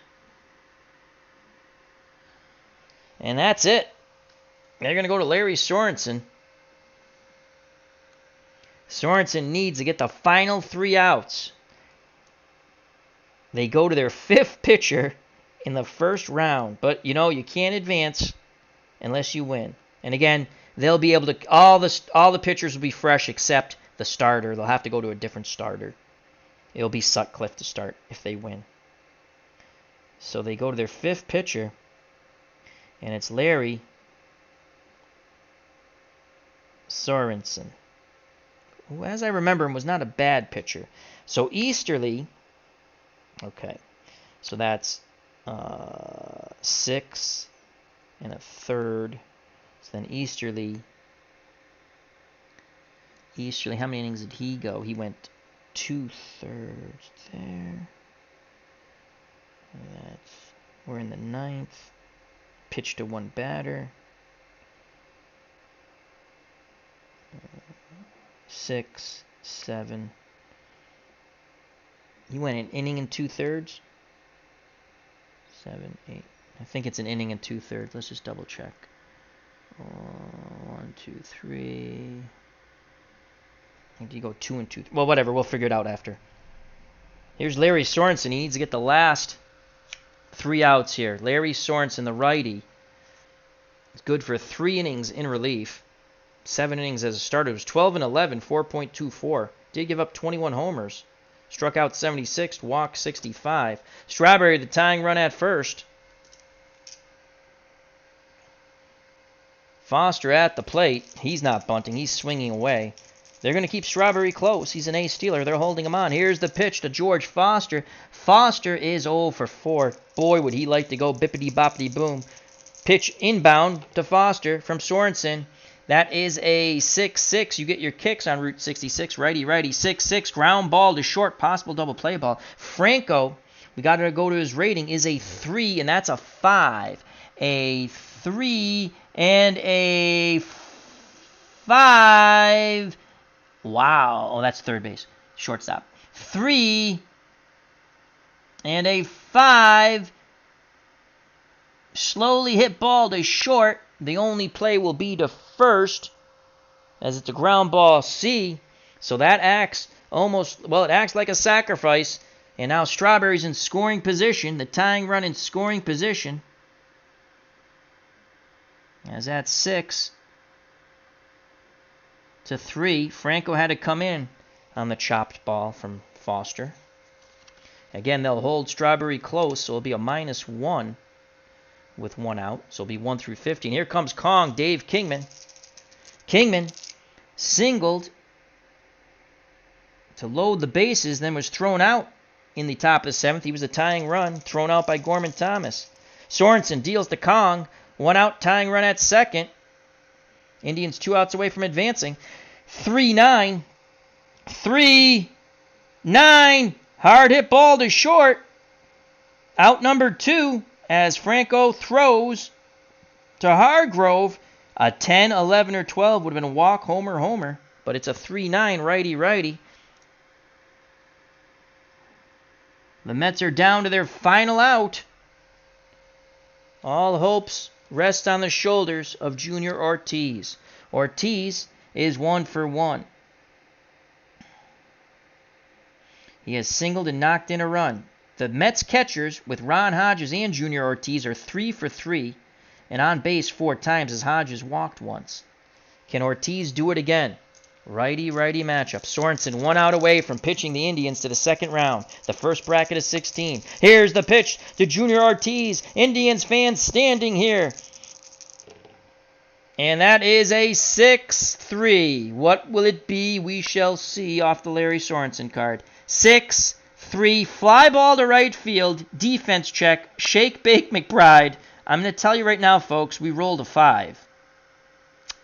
And he's a 4. All right. He's a 4. Right field. We rolled a 5 on the D20.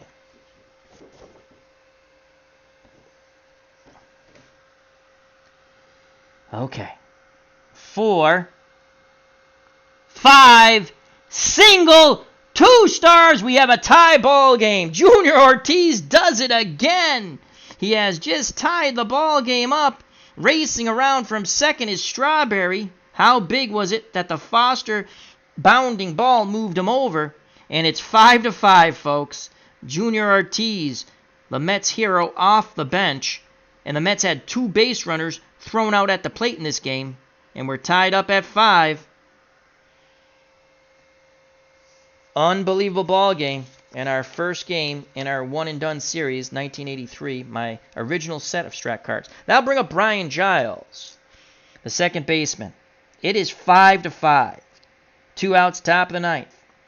Ortiz will not be held on. He's an E-stealer. The pitch to Giles. 4-9. Unbelievable ball game. 4-9. Righty-righty. 4, 9, and an 11. That's a single. 2 stars. A 1 or a 2 would have been a triple. So the hit assault on Sorensen continues. Ortiz races around to second. The relay throw is not in time. He slides in safely to third as he was off on contact. And Giles picks up his third hit. He's now 3 for 5. And he's hit the ball hard all 5 times. He's lined out twice prior to his 3 straight hits. The go-ahead run is 90 feet away. And it's Bob Baylor. First and third, 2 outs. Baylor, in his first plate appearance, grounded to second.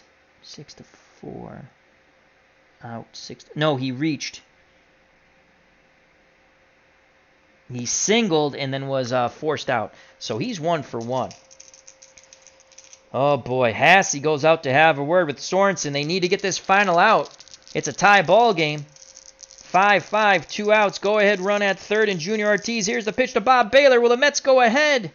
6-5. Righty. 6-5. Ground ball to short and Franco. Franco is a 3. We rolled a 17. Flip the defense over. So it's a 3-17. He'll make the play, and the inning is over. Let's double check. 3-17, ground ball B, but that's a third out, folks. The Mets tie it. We go to the bottom of the ninth, 5-5. Wow.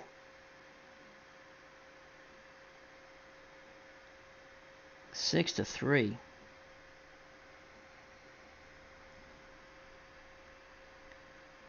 That's that. These were all Sorensen batters. It's 5-5. Silence here at the mistake by the league. The Mets have Jesse Orozco on the mound to try to force it to extra innings. What an epic game here.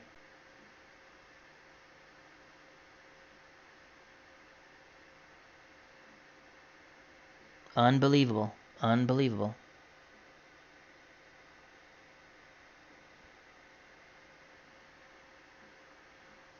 Yep, Sports Time Machine. Blown save. And now, all right, so Sorensen, he can go 3 innings. That was a horrific 1 inning there. Actually, 2/3 of it. Oh, no, a 1 full inning because it was a single from... Wow. Okay, so let's figure this out real quick. We know Sorensen went 1 so far. Orozco has gone... We're in the 9th. Seavers went 5 1/3. We went immediately to Orozco. So that's 2/3 there.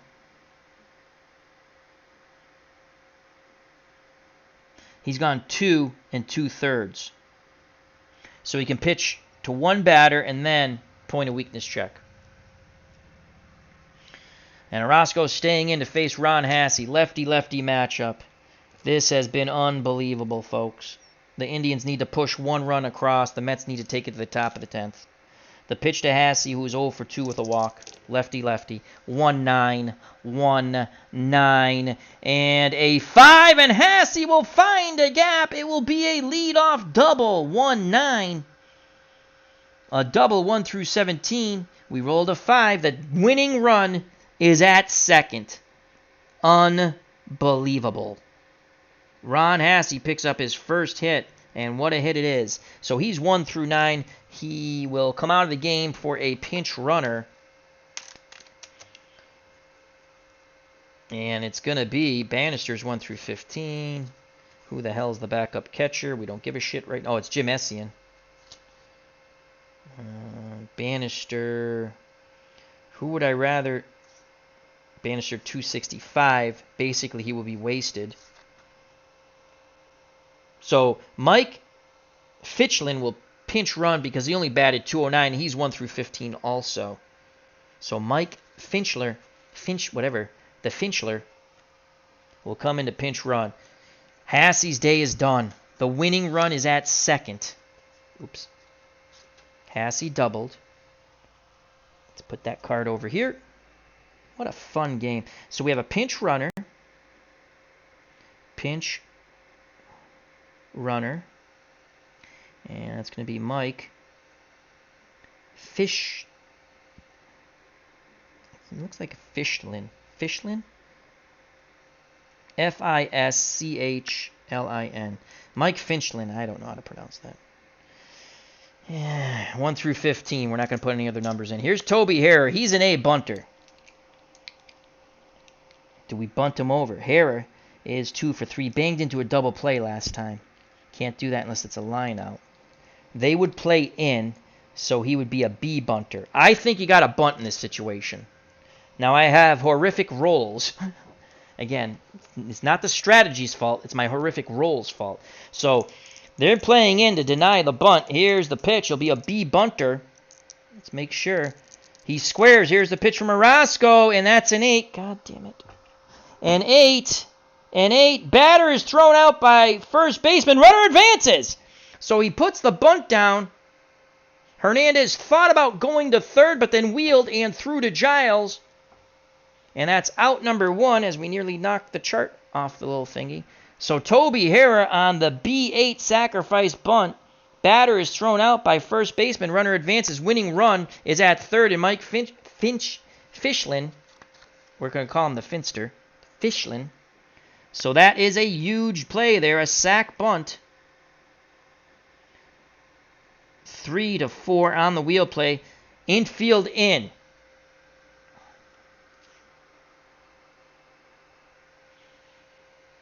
Vukovic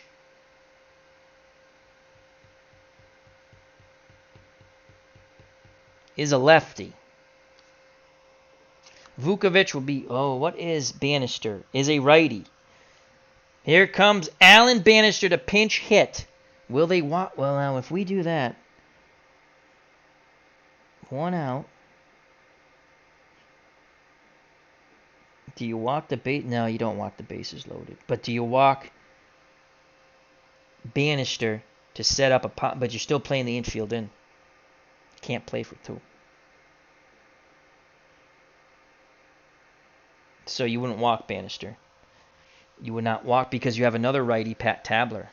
What did he bat? 291. So here it comes out. I set up this lineup pretty damn good if I think about it. So here comes Alan Bannister. He can win it. He did not get the start. He was not a happy camper about that.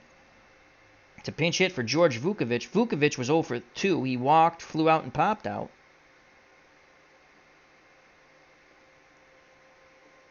And here's Alan Bannister. Infield in. Infield is in. And I think we just have to go to this normal chart because he's swinging away. Infield is in. Bannister 53% against lefties. 47 against righties. Orozco. Oh boy, where are the Mets? Here are the Mets over here. Doug Sisk walks way too many guys. Ed Lynch is a left. Oh no, he's a righty. Yeah, no. I need someone who strike out. Mike, let's bring in Mike Torres. No, let's not. Carlos Diaz is a lefty. Strikes out a ton. 64 compared to 35 walks. You know what? We're sticking with Orozco. Let's see, because Doug Sisk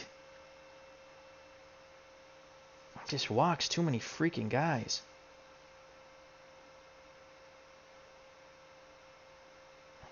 .56. Orozco 72.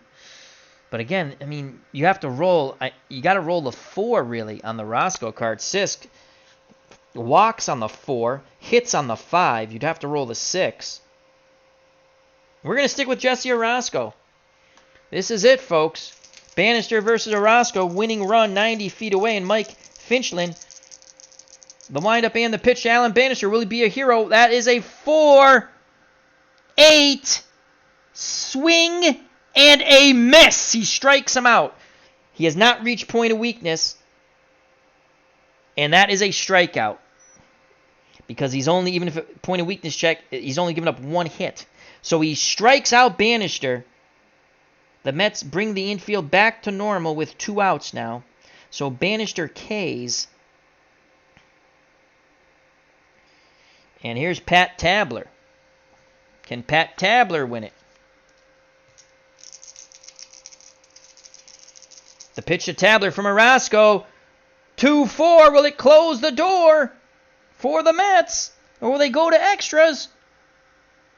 2-4. Against a lefty. Fly ball. Center field B. But there's 2 outs. Making the catch is Mookie Wilson. We go to extra innings. Ouch. Wow. So, Bannister will stay in and play left. We need a catcher because Fichlin ran for Hassey. Wow. Okay. Bannister's a 3, but his arm is poop.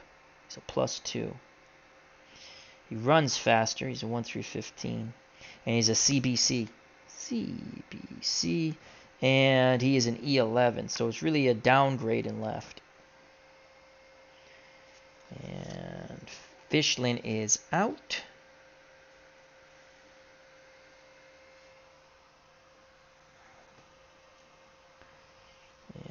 And Jim Essien is in. We have one more position player. We have 3 players left for the Indians. 2 pitchers and a position player. And Jim Essien will come in to do the catching. So it's Jim Essien. I remember he caught for the White Sox, and I want to say the A's, and I think he briefly caught for the Red Sox. Or was that Jeff Newman? I think it was Jeff Newman. Maybe Essien also. So Jim Essien, as a catcher, is a 3, and he's a +1, E5, throwing error 4, so that's 1 through 4. Runs at an 11, and he's an ECC. ECC. Okay, all right. Now let's figure out where the hell he goes. He goes right after Tabler's done. Thomas out. He goes after Gorman Thomas. Okay. So Pat Tabler. And there's Jim Essien. All right. So it'll be the top of the order when the Indians come up. Larry Sorensen's back up on the bump. Again, he's good for 3 innings. He blew the save. The Mets have the top of the order. We go to the 10th. Holy poop. We're in the 10th. Tied at 5. And we know there's going to be a 10th inning here.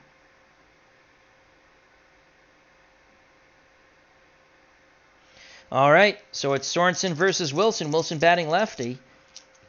Man, that's a 3-8 against the right-handed pitcher. 3-8, swing and a miss. Mookie Wilson K's. 1 out. And it's UB Brooks, righty-righty matchup. Sorensen fires in a 6-8.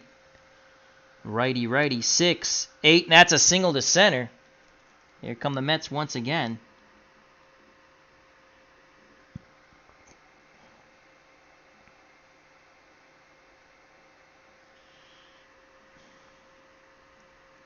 One out, 1 on. UB Brooks 1 through 14 will be held on. And here it's Keith Hernandez. Keith's been clutch. The pitch to Senior Mustache. A 4-8. 4-8 and a 15. That's a single, 2 stars. Going first to third is UB Brooks. The Mets have the go-ahead run 90 feet away. And here comes Darryl Strawberry. Oh, boy. 1 out. 1 out.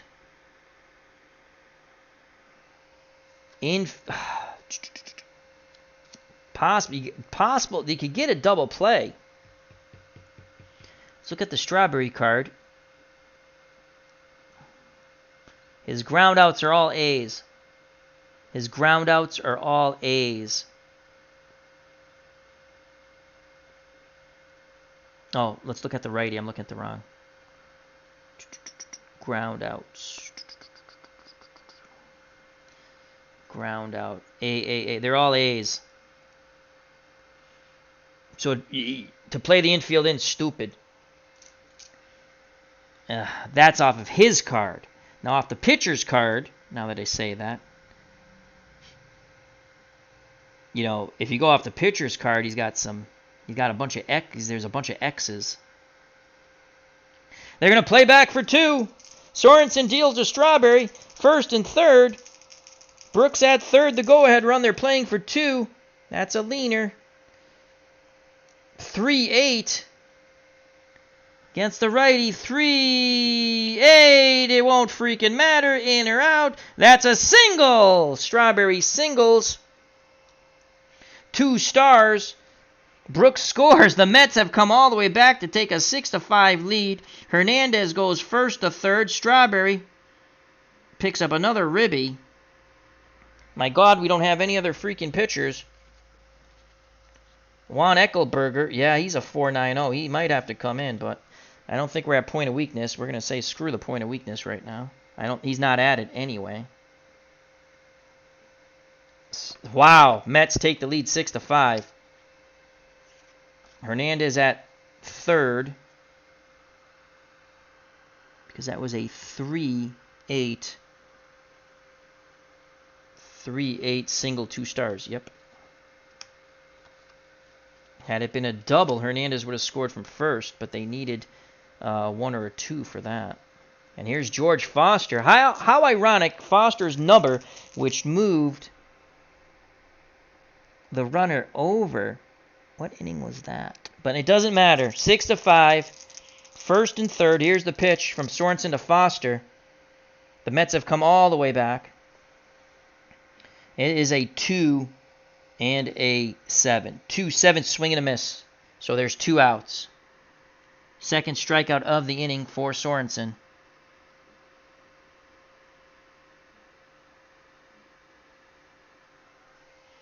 Oh boy, oh boy, oh boy. And here comes Kong. Let's see what Kong can do. He was thrown out. He was a tying run at the plate when Thomas threw him out. Sorensen deals to Kong. A 1-8 to Dave Kingman. 1-8. Ground ball to short. Franco charges it. Throws to first. And the side is retired. The Mets are 3 outs away from advancing. They're now up 6-5. Orozco's done. Orozco is done. I'm definitely sure that's point of weakness now. Or it's going to be. Because he gave up 1 hit. You know what? We're going to go with Carlos Diaz, who was 3-1 with a 2.05. Orozco did his JOB.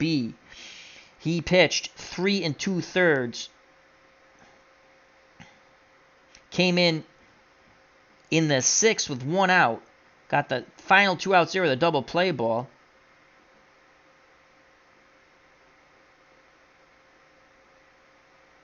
So that's his 6th. And yeah, 3 2/3 because he pitched into the 9th. We go to the bottom of the 10th. It's going to be Carlos Diaz, the 3rd Met pitcher. Orozco, pitcher of record, can win it. But Carlos Diaz has to hold it here. What a start to our tournament. Oh, God. Doug Sisk, Mike Torre. Oh, we better win this now if you're a Mets fan. I have cards off to the side. Players that cannot be used. They've been used. And here comes Carlos Diaz. Sorensen, if they tie it, we're going to another pitcher. Due up is the top of the order. Franco, McBride, and Thornton. 1 to tie, 2 to win. Oh boy. Oh boy, oh boy. Diaz with his warm-up tosses. Junior Ortiz goes out to have a word with him. Kingman made the last out. Yep.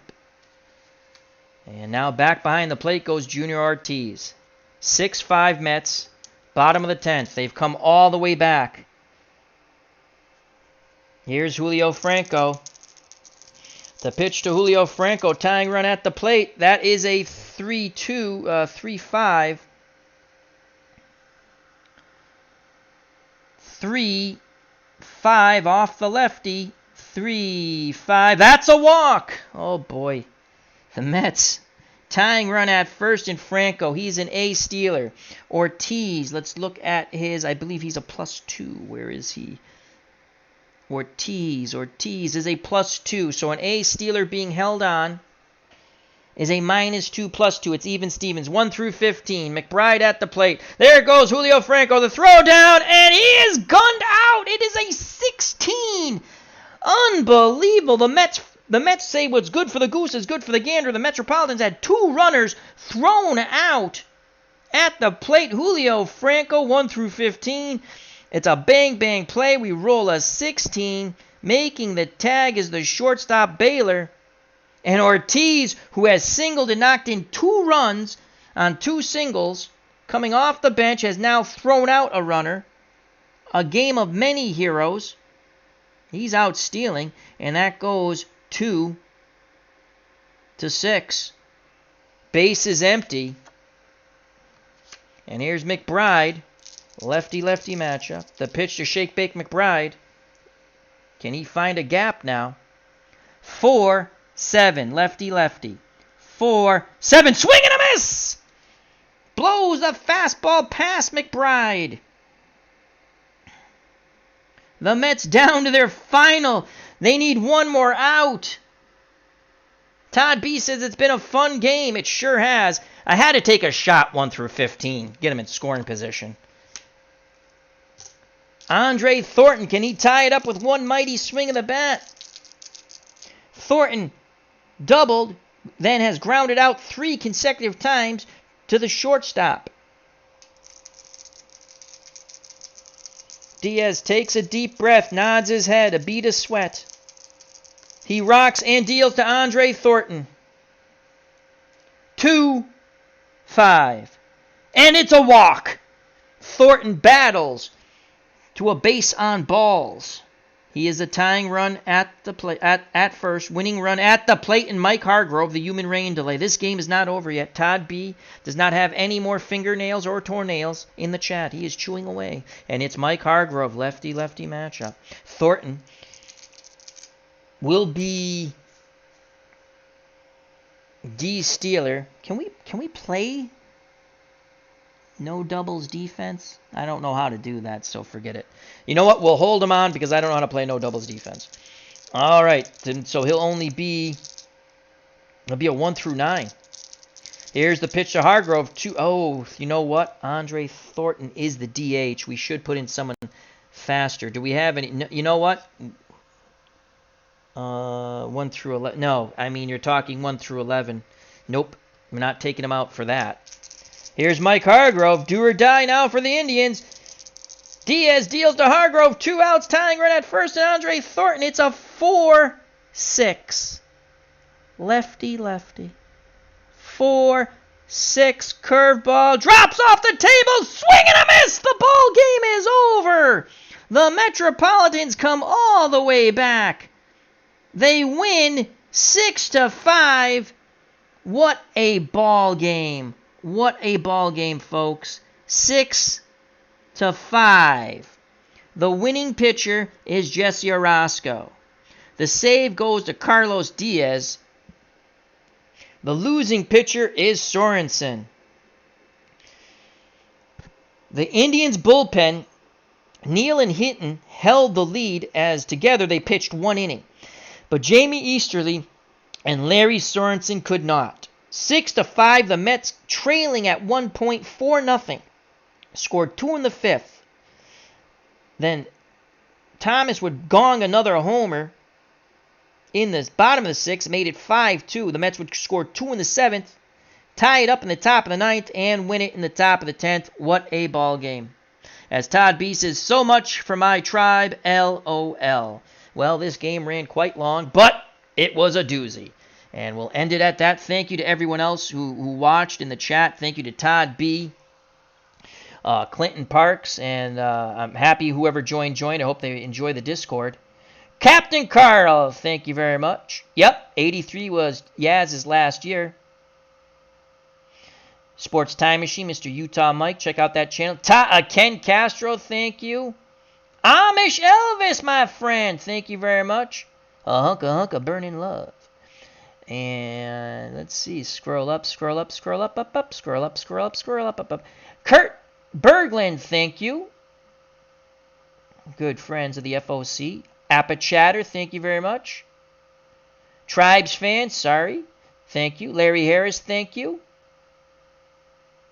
I think we got everyone. If I missed you in or on the way out, Jack Dawson, thank you. Max Cornelius, thank you. What's Blazing in Sports, T-Dub, absolutely fabulous boxing channel. Please subscribe to that. So a great game. Our first game, the Indians bullpen got torched. I thought I managed well for both teams. Again, this is for fun and ha-has. I had to figure out something to do with my original 83 set, and I think this is really fun. So our next game, I don't know if it'll be tomorrow. We might play a little strat football. We got 3 more games to finish our Juices Loose League, O.J. Simpson. Might do that tomorrow. But our next game, the Mariners visit the Minnesota Twins. So once again, the Mets come all the way back. They win in 10, 6-5. They will advance to the first bracket of 16 in round 2. Winning pitcher Jesse Orosco out of the bullpen to save Carlos Diaz. The losing pitcher is Larry Sorensen out of the Indians bullpen.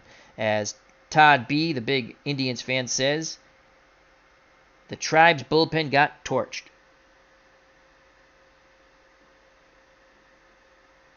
Okay, thank you, Clinton. I will do that before I hit the hay. So, again, health and happiness. I hope you enjoyed it. We're going to have a lot more of these 83 games. If it goes like this, no matter how long, it was a lot of fun. Thank you, thank you, thank you. Love you all. God bless. You know what's coming, folks. You know what's coming. The Mets win 6-5 in 10. And what? Peace!